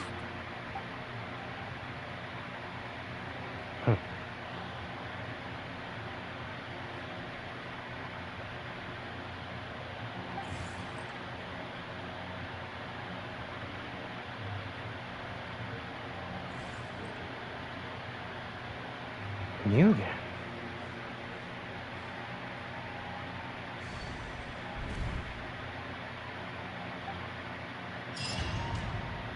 Oh boy.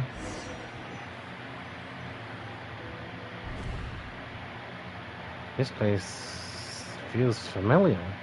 Where exactly? Oh, there's a tower cliff. A strange river on the horizon. Only the way but is broken several times. The way of the waterfalls. On the closer inspection, the color different.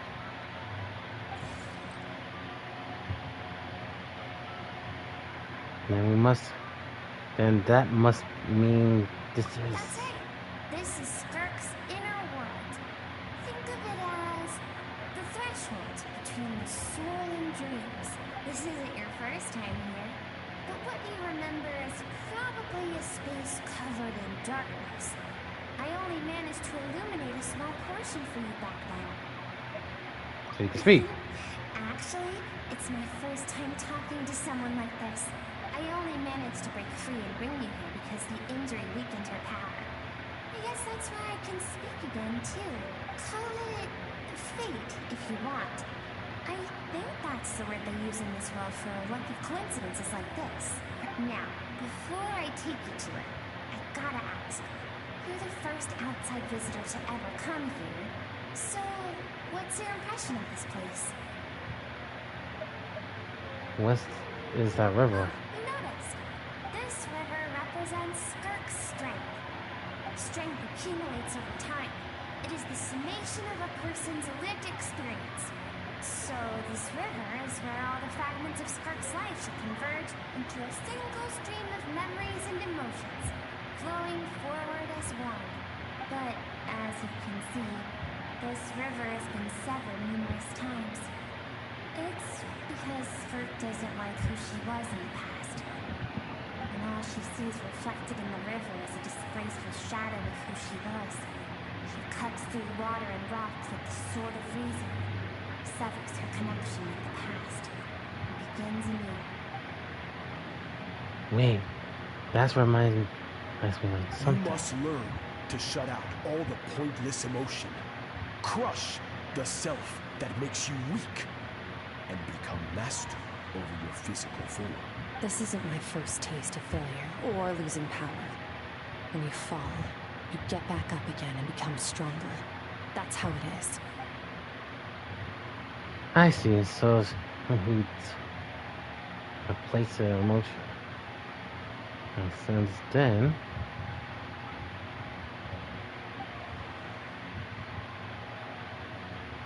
The answer to one mystery invites another question, I see.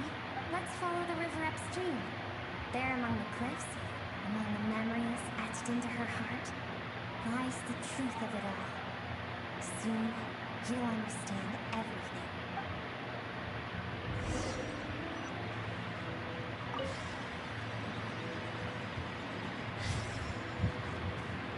hey.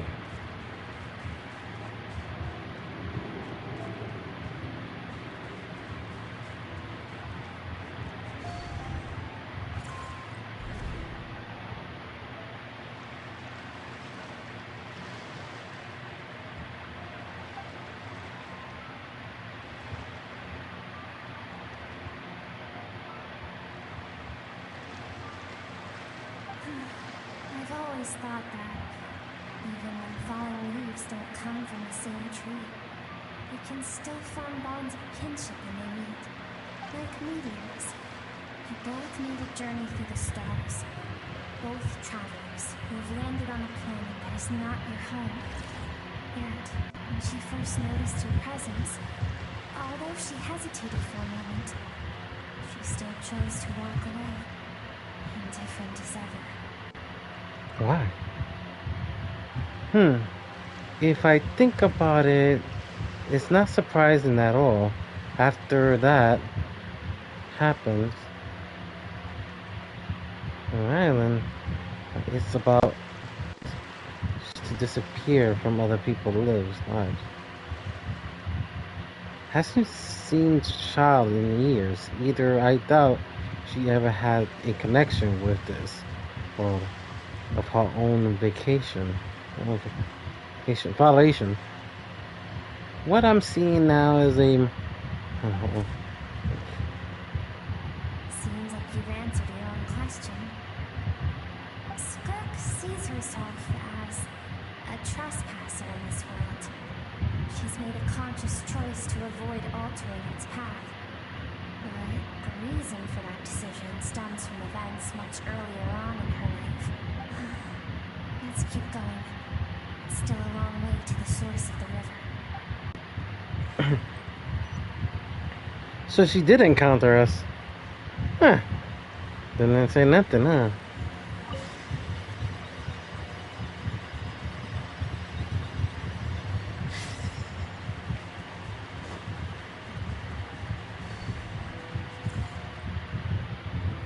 You now have what it takes to wield immense power.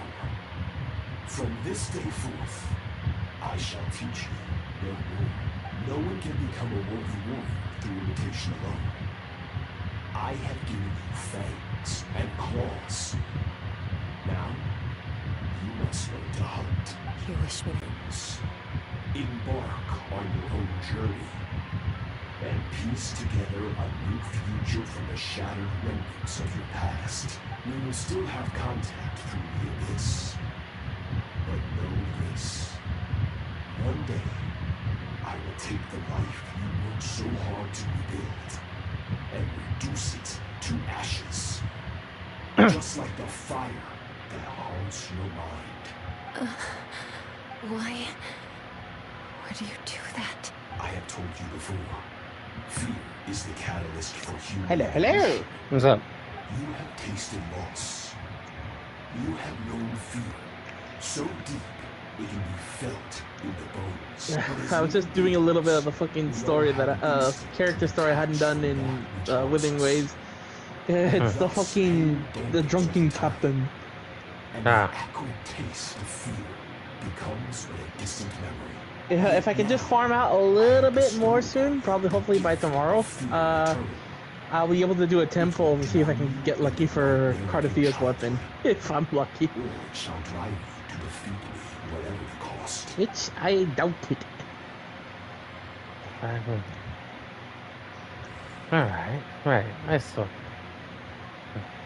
Anyways. Oh, the vowel now. Time to go suffer in battle operation. The foul, Sodoroji looked like at one point. Yeah. So he can change form. Of course. As a higher being, physical form is a triviality to him. He could appear as a beast, a human. Oh yeah, and I noticed you were streaming you some beach. The form you see him in here, clad in abyssal armor, is the one he. Oh yeah, I did a temple on the SD Gundam G Generations Eternal ATM. I got 3 URs in one temple. two extra copies of the Build Strike, getting almost close to max limit break, and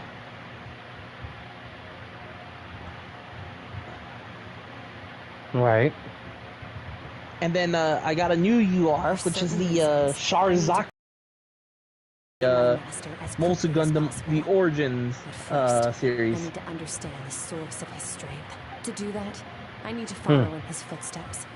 Walk the path he once walked. But also, when I was doing some shit on the game, I just noticed something that, wait a minute, I never seen that before, So and I that's didn't know it existed. Oh boy. So that's what it meant. But I still don't understand. That it's giving me the problem that it's gonna fucking come into the game of Battle Operation 2 somewhere down the line, even though it should have already been out by that time. Is terrifying. And you might want to take a look. Power is impossible to understand until you All right. experience it firsthand. It is absolute. The power to crush all things.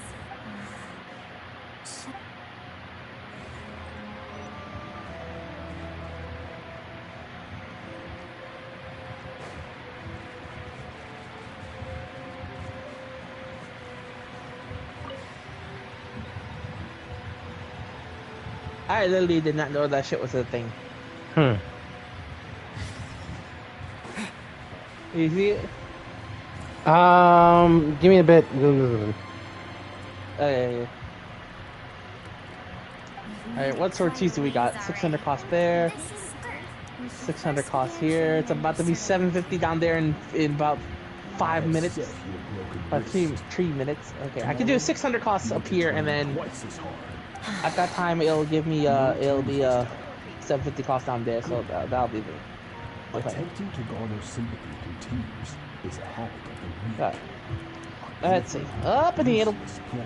Can I ask a question, Master? Why did you save me? Keep thinking. Maybe it would be better if I had died. I wouldn't be haunted by that fire all the time.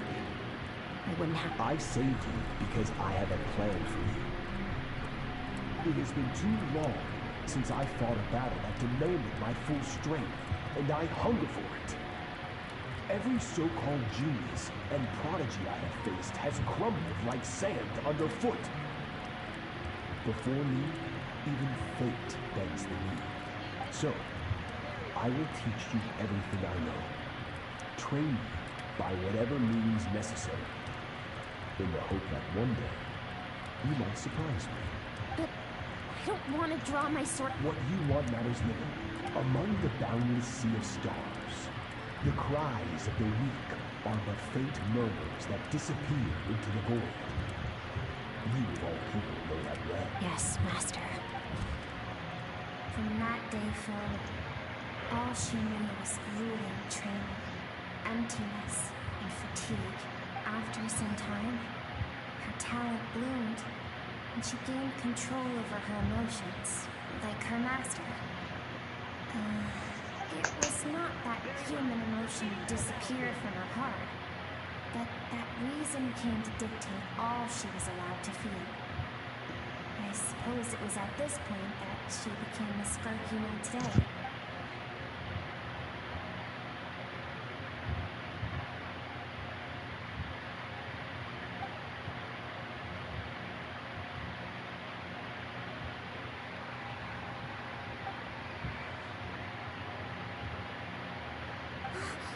We're nearly there.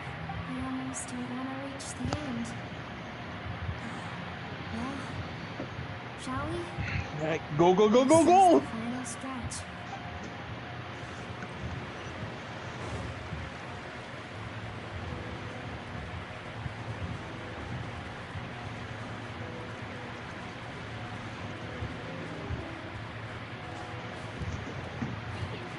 Come on. Don't do that shit.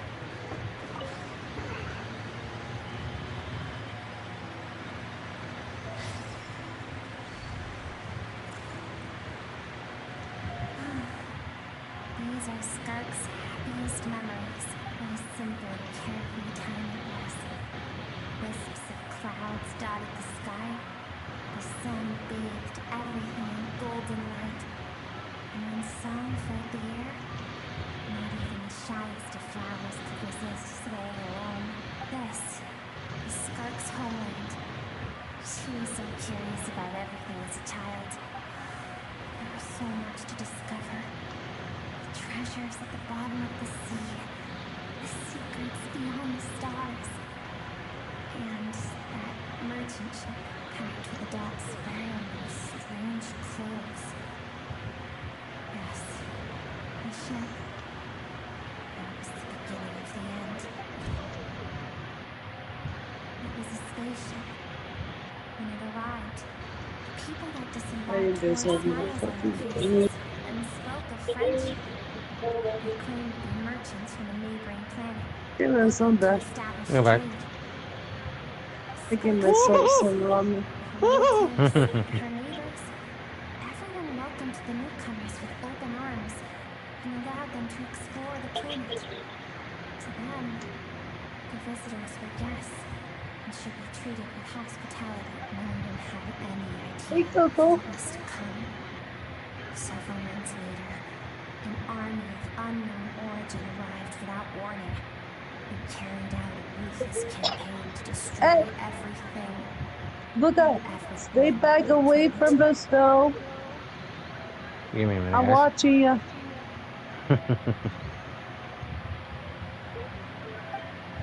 Skirk had skipped school that day, like so many times before, so she was not caught in the immediate wave of distraction. But when she came home that day, only fire and ruin awaited her. Countless people cried out to her for help. People she knew and loved. Friends and relatives. The little girl who lived next door. The shop owner with the bad leg. The bad-tempered teacher she had made fun of just that morning. Their lives were discarded like worthless trash as the fire consumed one life after another. Skirk was helpless. All she could do was run. And so she did. She kept running until an unexpected figure crossed her path. If Sir Logi hadn't been there in that moment, the fire would have claimed her life too. And there she would have remained, left to rot in the scorched earth, with no answer as to why any of this was happening. Why did those... Because she and her people were seen as a threat. A threat? As the initial merchant ship explored the planet, they discovered that it hadn't always had the condition to support life. Yet there was evidence of human activity, even during the periods of extreme heat and cold in the past. Further research revealed that, over time, the people of this planet had evolved the ability to adapt to any type of environment or energy source. For that reason, the outsiders viewed them as a potential threat and decided to eliminate them before the threat could rear its head. And so, the army was called, and the so-called danger was wiped from the face of the planet. Oh, those innocent people. Senseless, isn't it? Deemed a threat because of a gift they didn't even know they had. Perhaps it was their own innocence and kindness that doomed them. But in the end, that was lost to the blaze as well. If those with power get to decide good and evil, then all you can trust in is the sword in your hand. And so, before death could claim her, she ran. She ran and never stopped. And now I see why she distanced herself to the world. No one wants to relive their most painful moments. Well, that brings us to the end of the story. Skirk is waiting over there. For both of us. Let's go to her. It's time to fulfill my purpose. And my greatest wish over all these years.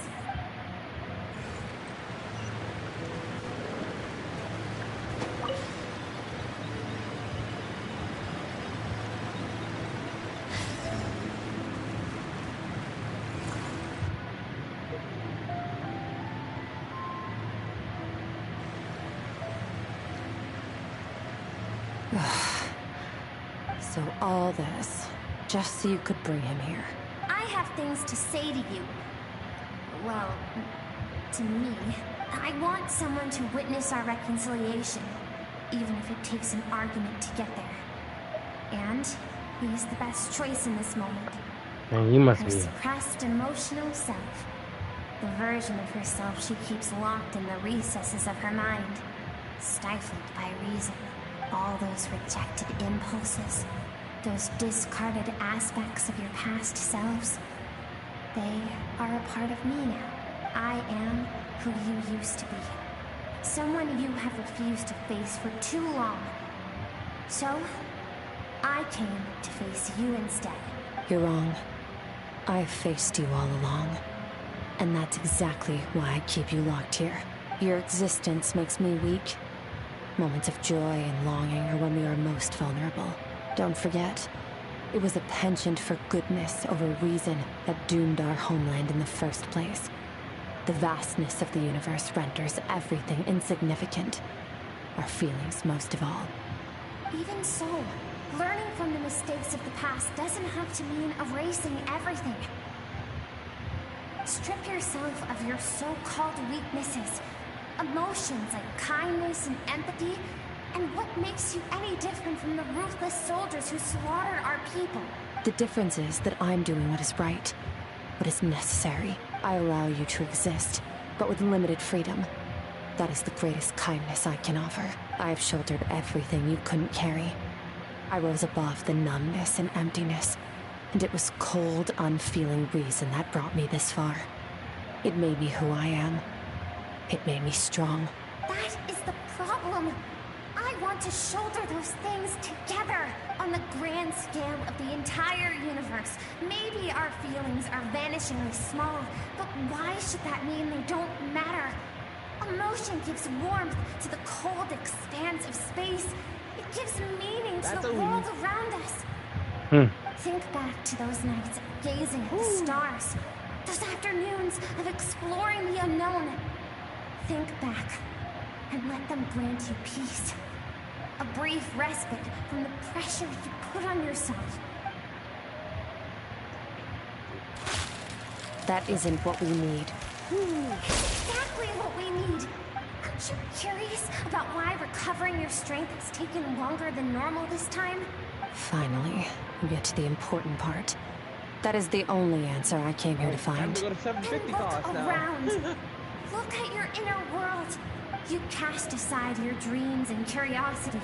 And in doing so, you lost your original motivation. You severed all connection to who you used to be, so you can no longer draw strength from your past. Now, the only things driving you forward are fear and survivor's guilt. But these cannot take you far enough. And so, this river, the source of your strength, flows more polluted by the day. And do you think that means I should seek help from a weak little thing like you?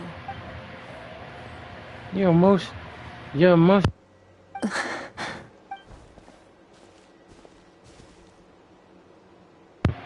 But freedom is coming to come to face you. That's not pretty good. Thank you for saying that. I knew bringing you here would be the right choice. To be honest, I'm not here to argue with you. This isn't about who's right or wrong. And in fact, I agree that in order to make it through the wake of that tragedy, we had to distance ourselves from the pain through reason over emotion. But what is right at one point in time isn't always right forever. I know you will never forget that fire. I know the fact that you were the sole survivor fills you with guilt. And I know that among the voices that haunt you, mine is there too. Because deep down, you know that you didn't turn out to be the person you wanted to be. All those unfulfilled hopes are like knives to the heart. And I don't want you to hurt anymore. So even if you can't accept me, I hope, at least, that you can let go. Keep thinking. Maybe it would be better if I had died. I wouldn't be haunted by that fire all the time. I wouldn't have to go on like this.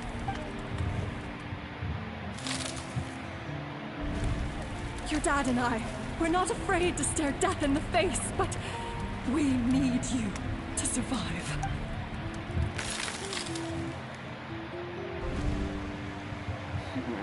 I'm sick of being a kid.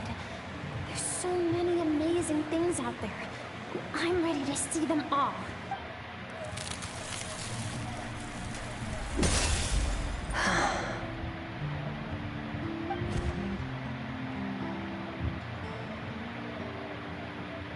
I remember. There was a song Mom and Dad always sang when we went out to fetch water. Dancing water. The sand along your path is begging for your song and movement. Will you carry this burden with you on your journey? I am not the dancing water, and you are not the burdensome sand. But if this is your wish, then I will carry you with me until the end. Thank you. I should be thanking you.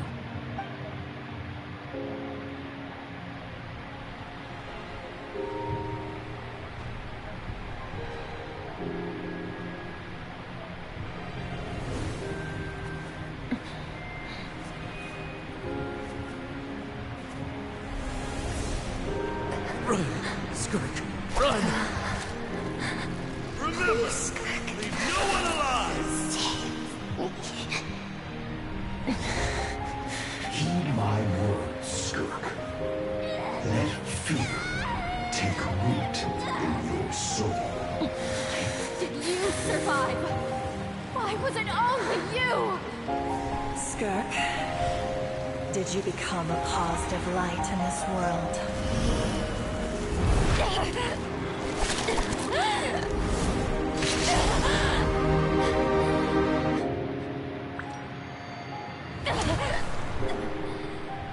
Hey, this doesn't have to be the end. I'm back. I'm back. Life is a gift. Don't let darkness claim it.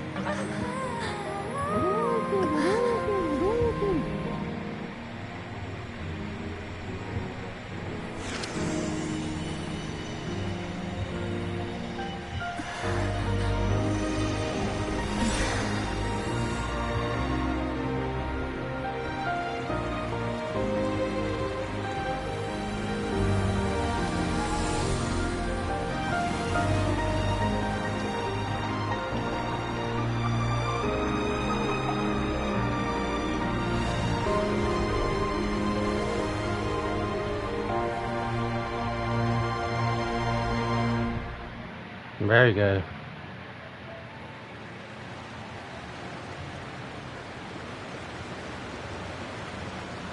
So, you saw my memories then. I once asked my master if survival of the strongest was the law of the universe. He said no. But in a world without order, those with no moral boundaries tend to be the ones who survive. That isn't true strength. That's why, after hearing his answer, an idea came to mind. An idea that, one day, I would create a new world order. One in which there would never be another tragedy like that fire. One in which power was not the law of the land. But that means I must defeat him. Because my master, Sir Olochi, is, at the core, a defier of all rules and order. So he's the ones joining. Okay, that gives us the answer. Sound like you have your work cut out for you. And not just because of the gap in our abilities, but also because I have no reason to see him as an enemy. Although his decision to train me was not made out of kindness, he did everything a master should. He saved my life, taught me the sword and the principles of strength. And for that, I respect him. But he instead to face you in battle one day. I know. And it's not something I want. But Master never goes back on his word. I have to treat everything he says as a promise. He's no longer into that. But he sends me messages through the abyss every now and then. Most of them are simple greetings, or an answer to one of my questions. Every time I hear from him, my heart skips a beat. And I wonder if this is the moment where he'll finally appear before me and tear down everything I've built to pieces. Maybe that means I do live in eternal fear, just like he said. Yes, I respect him, but I'm also afraid of him. And for that reason, the pursuit of strength consumes every moment of my life. I don't know what Master has planned, but I have to be ready. if he does attack me. Oh. Help me? Why? This isn't your fight. Because if we want to build the world, both want to see. Everyone has to be willing to fight for it. If we all do our part, we can make the entire universe a kind of place.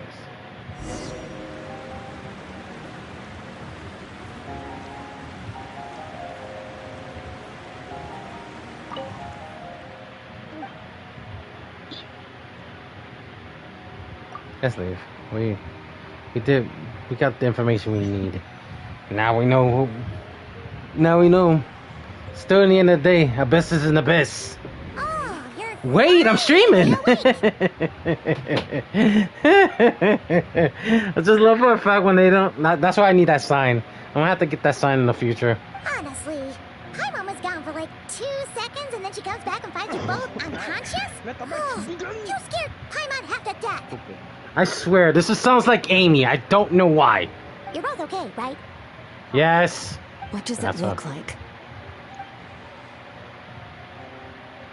Go. Looks like you have your strength back. Only water from the source can cleanse the rot and filth that flows from the past into the future. I taught you to incorporate the experiences from your journey into how you fight. I suppose what happened today will become an inseparable part of who I am. Okay, so Paimon feels like she's missing some important context. Don't worry about it. Paimon brought back tons of delicious snacks. Oh, God. All right. It's about time we finished what we started. We're gonna deal with this thief for good, right? This time, I'm not going to tell you to hold back. But having digested even more power in the meantime, he's going to be tougher than before. The good news is, we have no reason to pull our punches this time. So, let's go. Same place as last time. Sounds good enough. Let's go.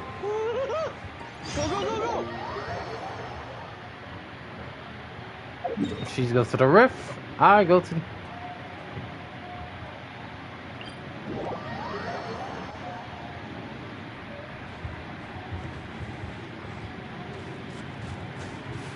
Don't you fuckers never learn to fuck?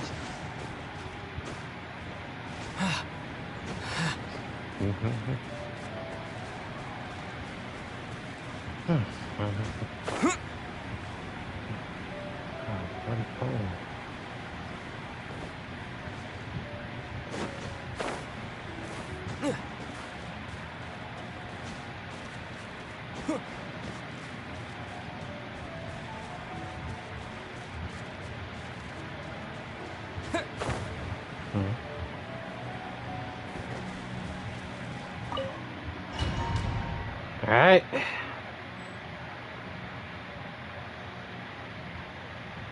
Fog is clear. Huh. The fog is gone! There he is. Wait, isn't that the form the all-devouring narwhal changed into? How come he knows that, too? That was the fowl you used to look at. Really? So, you're telling Paimon that giant whale and this guy can both turn into the fowl? How does that work? It's a subconscious instinct. Any intelligent being who longs for his level of strength is bound to mimic his appearance. It's a natural response after encountering someone as powerful as Master. To them, he represents ultimate power. We know the person before us has encountered Master, and we know he stole a portion of my power. So it's not surprising that he would assume this form. Okay. Oh, the closer Paimon looks, the more intimidating it gets. Nervalette isn't here this time, so it's up to us. Alright, Paimon. 2 things. Shut! There you go. Another star goes out! Annihilate! Haven't forgotten your training, I hope.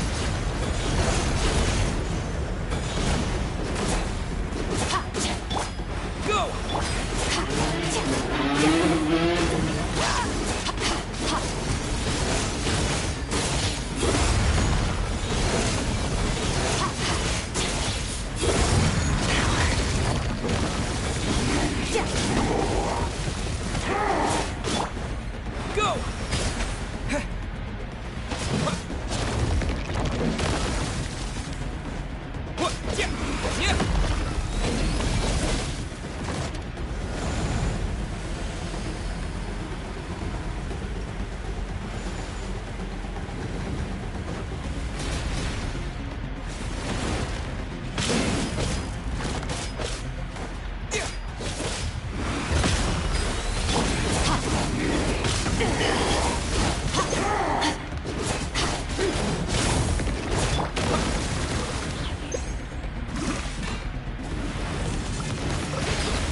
Haven't had enough of my power.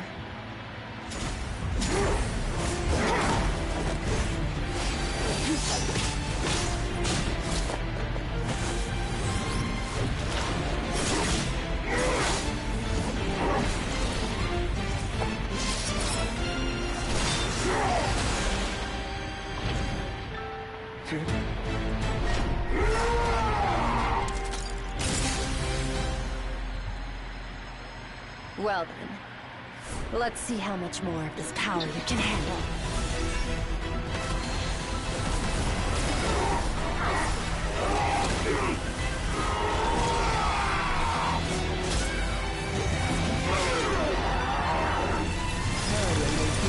Fucking big now.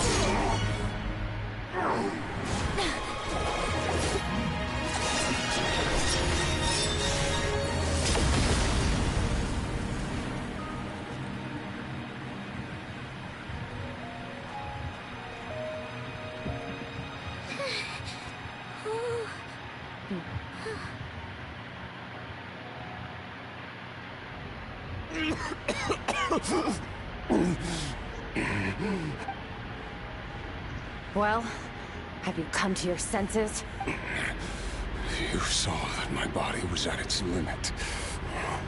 So, you deliberately channeled your power into me, knowing that it would destroy my shell from within. Such power, such keen battle instincts. So, you must be... Skirk, Sir Logi's disciple. How long has it been? How long has he been away from Tevat? Hundreds of years.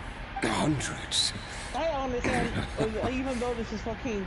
Sorry. Goddamn 750. It's a lot to take in. Why the fuck these I idiots should are introduce in myself. Goddamn the worst I suits? am Skafnungar, a friend of your master and one of his followers. This is the first time I've heard your name, Skirk. But hundreds of years ago, I knew you existed. And I knew you would come here. Hundreds of years ago? Sounds like you and Master have quite the history. Care to tell us about it? Of course. Might as well take advantage of a clear head while I can. The story stopped. I was born into a noble family in Conria.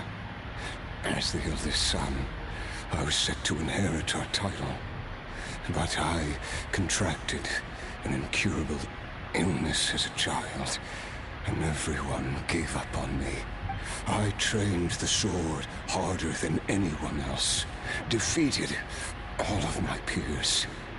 But it was all in vain. When other people looked at me, all I saw in their eyes was pity, or a strange glee in my misfortune.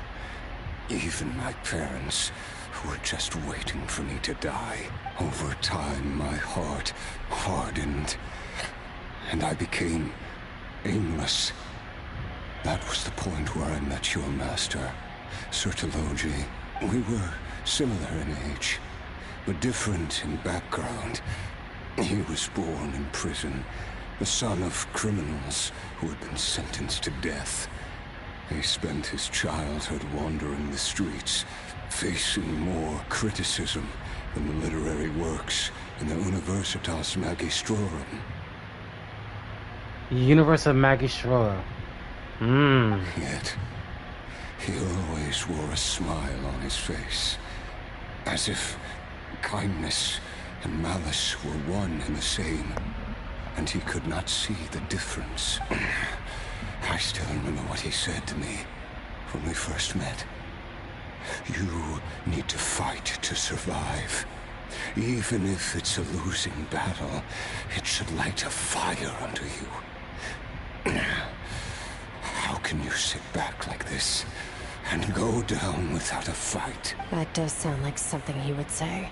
He was the first to acknowledge that I was worth something. And he inspired me to keep going. When we sparred together, it was the first time I'd actually felt the thrill of combat. When I was 10, he stole forbidden research materials and managed to cure my illness. It was like there was nothing in this world he couldn't accomplish. When it came to the human form, he was always intent on pushing the boundaries of possibility. But somewhere along the way, I fell behind.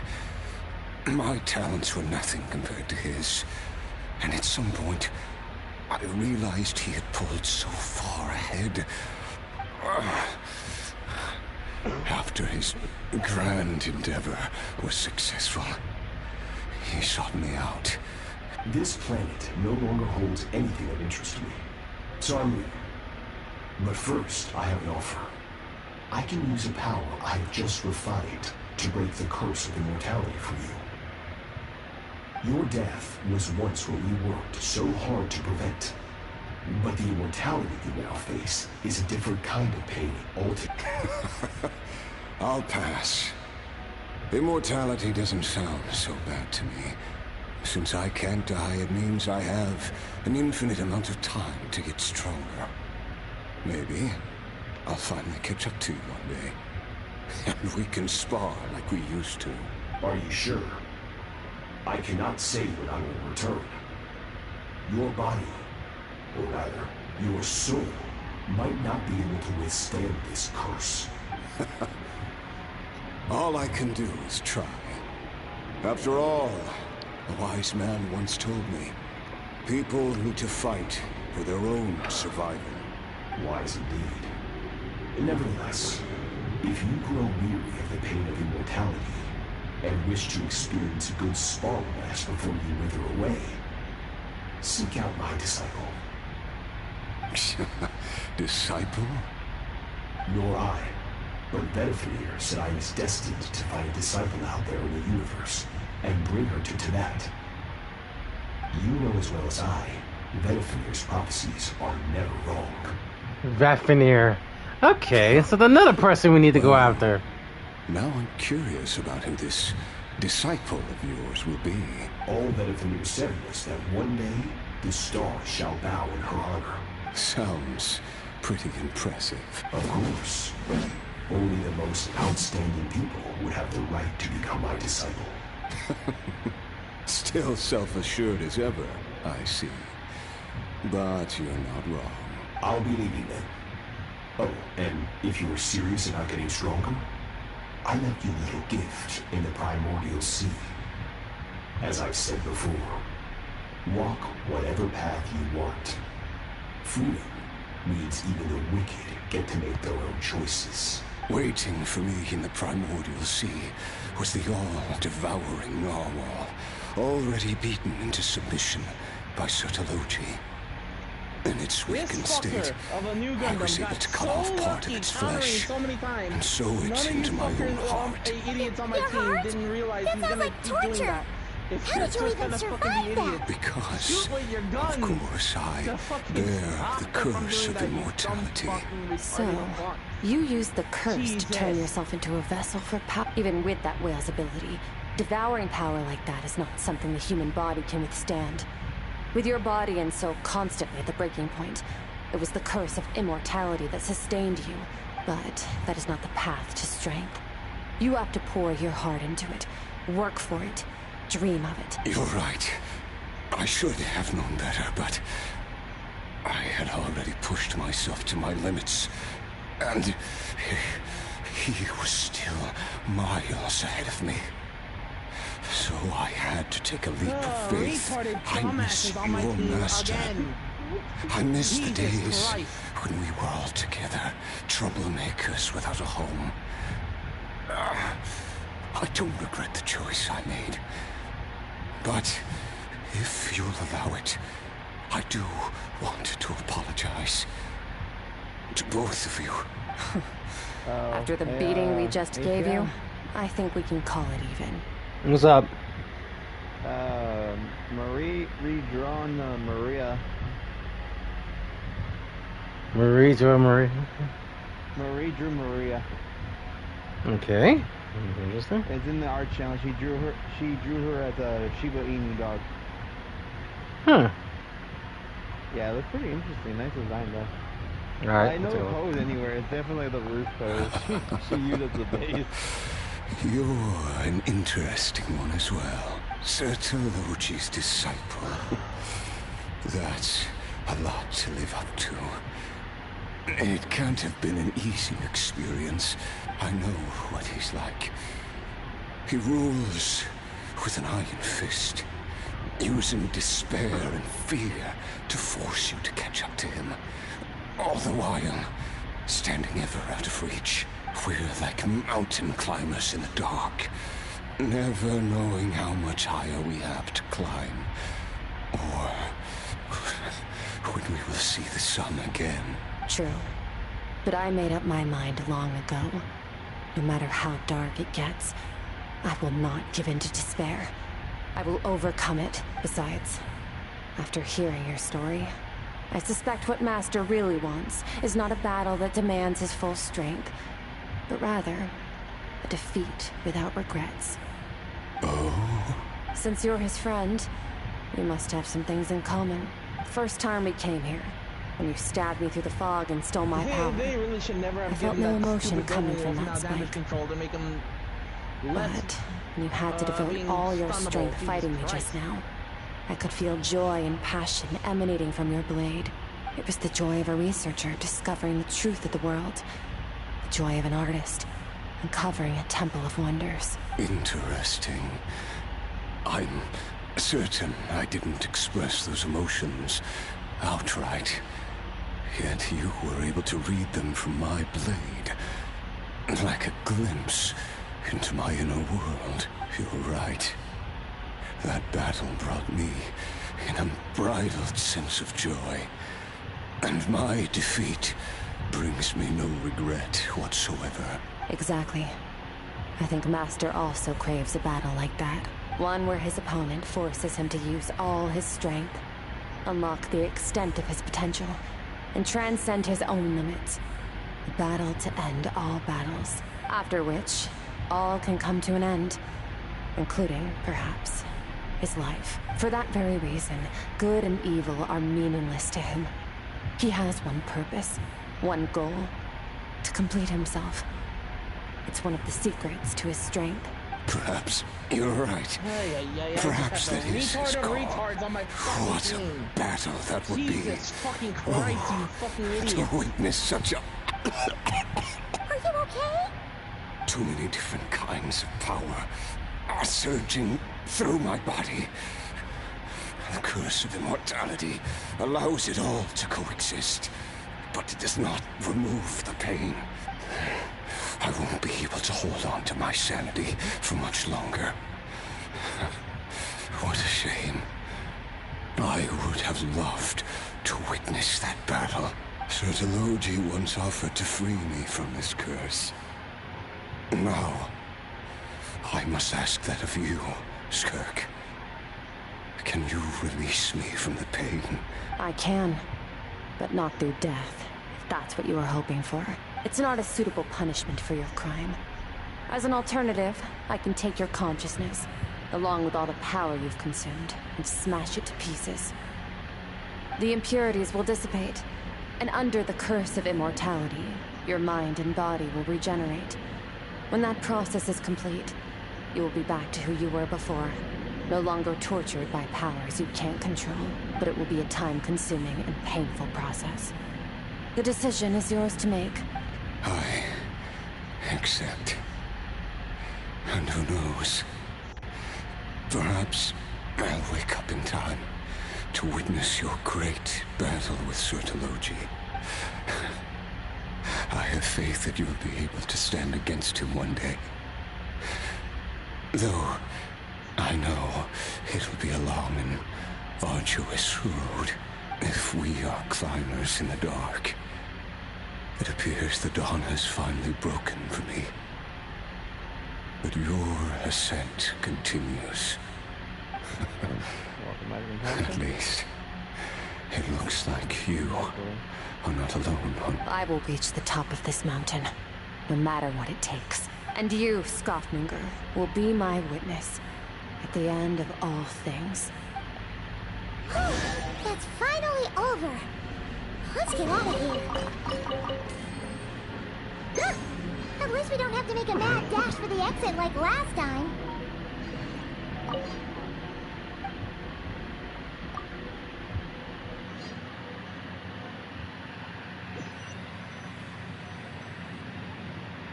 We did it!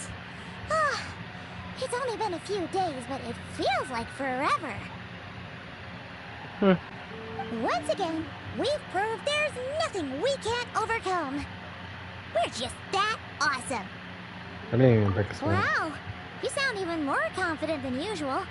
Guess you really have become stronger. Today sure went by fast. It's night already. Oh wait, that reminds Paimon. The stars you mentioned, the ones that died out, are they back now? Yes. The power Scoffmonger stole has been returned. So, the stars have regained their light. Great! Huh, it's crazy that you even noticed their light was gone. There are so many stars in the sky. If a few disappeared, Paimon definitely wouldn't be able to tell. I suppose it's because I have gazed upon this sky for centuries. The false stars, hanging in the meticulously planned sky, glittering with rotten light. It's not real. And yet, it is for that very reason that I can look upon it and enjoy the momentary peace it brings.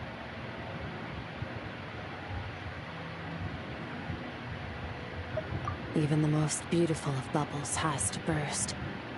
We will return to the real universe one day, whether of our own volition or not. Time marches ever forward. Even the innocent and naive will taste life's bitterness. Yet through hardship, we grow, until we learn to seize the sands of time for ourselves and uncover our true strength. Though we gaze upon a false sky, its vastness and majesty is palpable. One can only wonder, what is it going to take for kindness to reign supreme in the vast expanse of the universe? Ugh, this is all going over Paimon's head. But if she knows one thing, it's that the Traveler always finds a way. Ever since we met, he has filled Paimon's days with happiness. No matter how tough things get, he always finds a way to make it better. If it's too big a job for one person, then we'll do it with 2. And if 2's still not enough, then 3. We've met so many amazing friends and accomplished so many amazing things. As long as we don't give up, we can make any wish come true. I suppose when it comes to you, anything is possible. Well, I should be going. Now that my power is no longer isolated from my emotions, I need more practice to get used to it. I suppose fate will decide. Maybe we'll bump into each other on the street. Or maybe we'll reunite on a different planet entirely. Regardless, reunions and partings are but passing moments. More than anything, I hope that, at the end of this journey, wherever it takes us, we stand in a world reborn. One without war, pain, or forced partings. One where new life can bloom, even where there was once nothing but scorched earth. For this, we must all work to become stronger. Of course. Goodbye, traveler. Remember your training. Make sure to put it to use. Bye!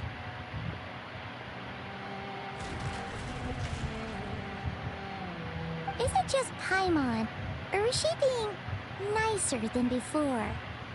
We definitely count as friends after all that, don't you think? Hey, what do you think about camping here tonight? There's nothing quite like sleeping under the stars. Come tomorrow, we can continue our journey. Oh, and since Paimon treated you to that super nice meal at Wamin Restaurant, it's about time you return the favor. Shut up, Paimon.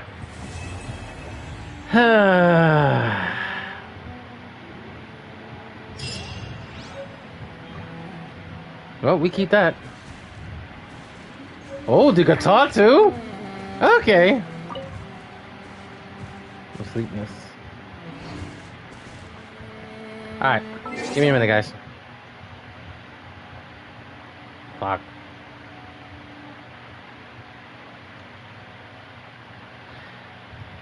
Well, let's do a final thought here. So let's do a final thought here. Fuck. Oh, for fuck's sake.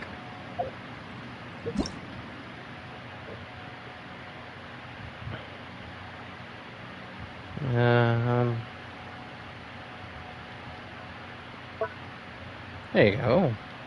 We'll zoom in for a bit so we can look at the skies. Final thoughts. So now we know her origins. Now, the only thing I could think of, she was part of Conria. And why they consider this a threat is still remaining a mystery. But I think it's just that either that or someone just didn't like how we can expand their power far beyond, or like, to put it this way, their world, their land can fall beyond the superior of the lands. I'm starting to think the Heavenly Principles did this. If one thing they see is scared, they see as a threat. This is more of a coward route than a true route. But at the end of the day, I guess we got to all figure out who we got to deal with. I think we'll come cross paths sooner or later. After all, we have to deal with one of the enemies. If my guess is right, the person known as the Foul, well, we already know who he was since the Archon story, he still has one of it, the Curse of Immortality. But in the end, if we can find a way to break this curse, it's only gonna lead to more death and suffering. Who knows? I'll let our journey continue when we ever reach the Conria. In any case, I'll leave you here, guys, for this Genshin Impact stream. I will stream a little live stream just for fun. This is gonna be fun to do, and hopefully we can do this one. So I'll see you there at the next stream. Anyway, I'll see you guys later. I'll see you there. Bye! Okay, there you go.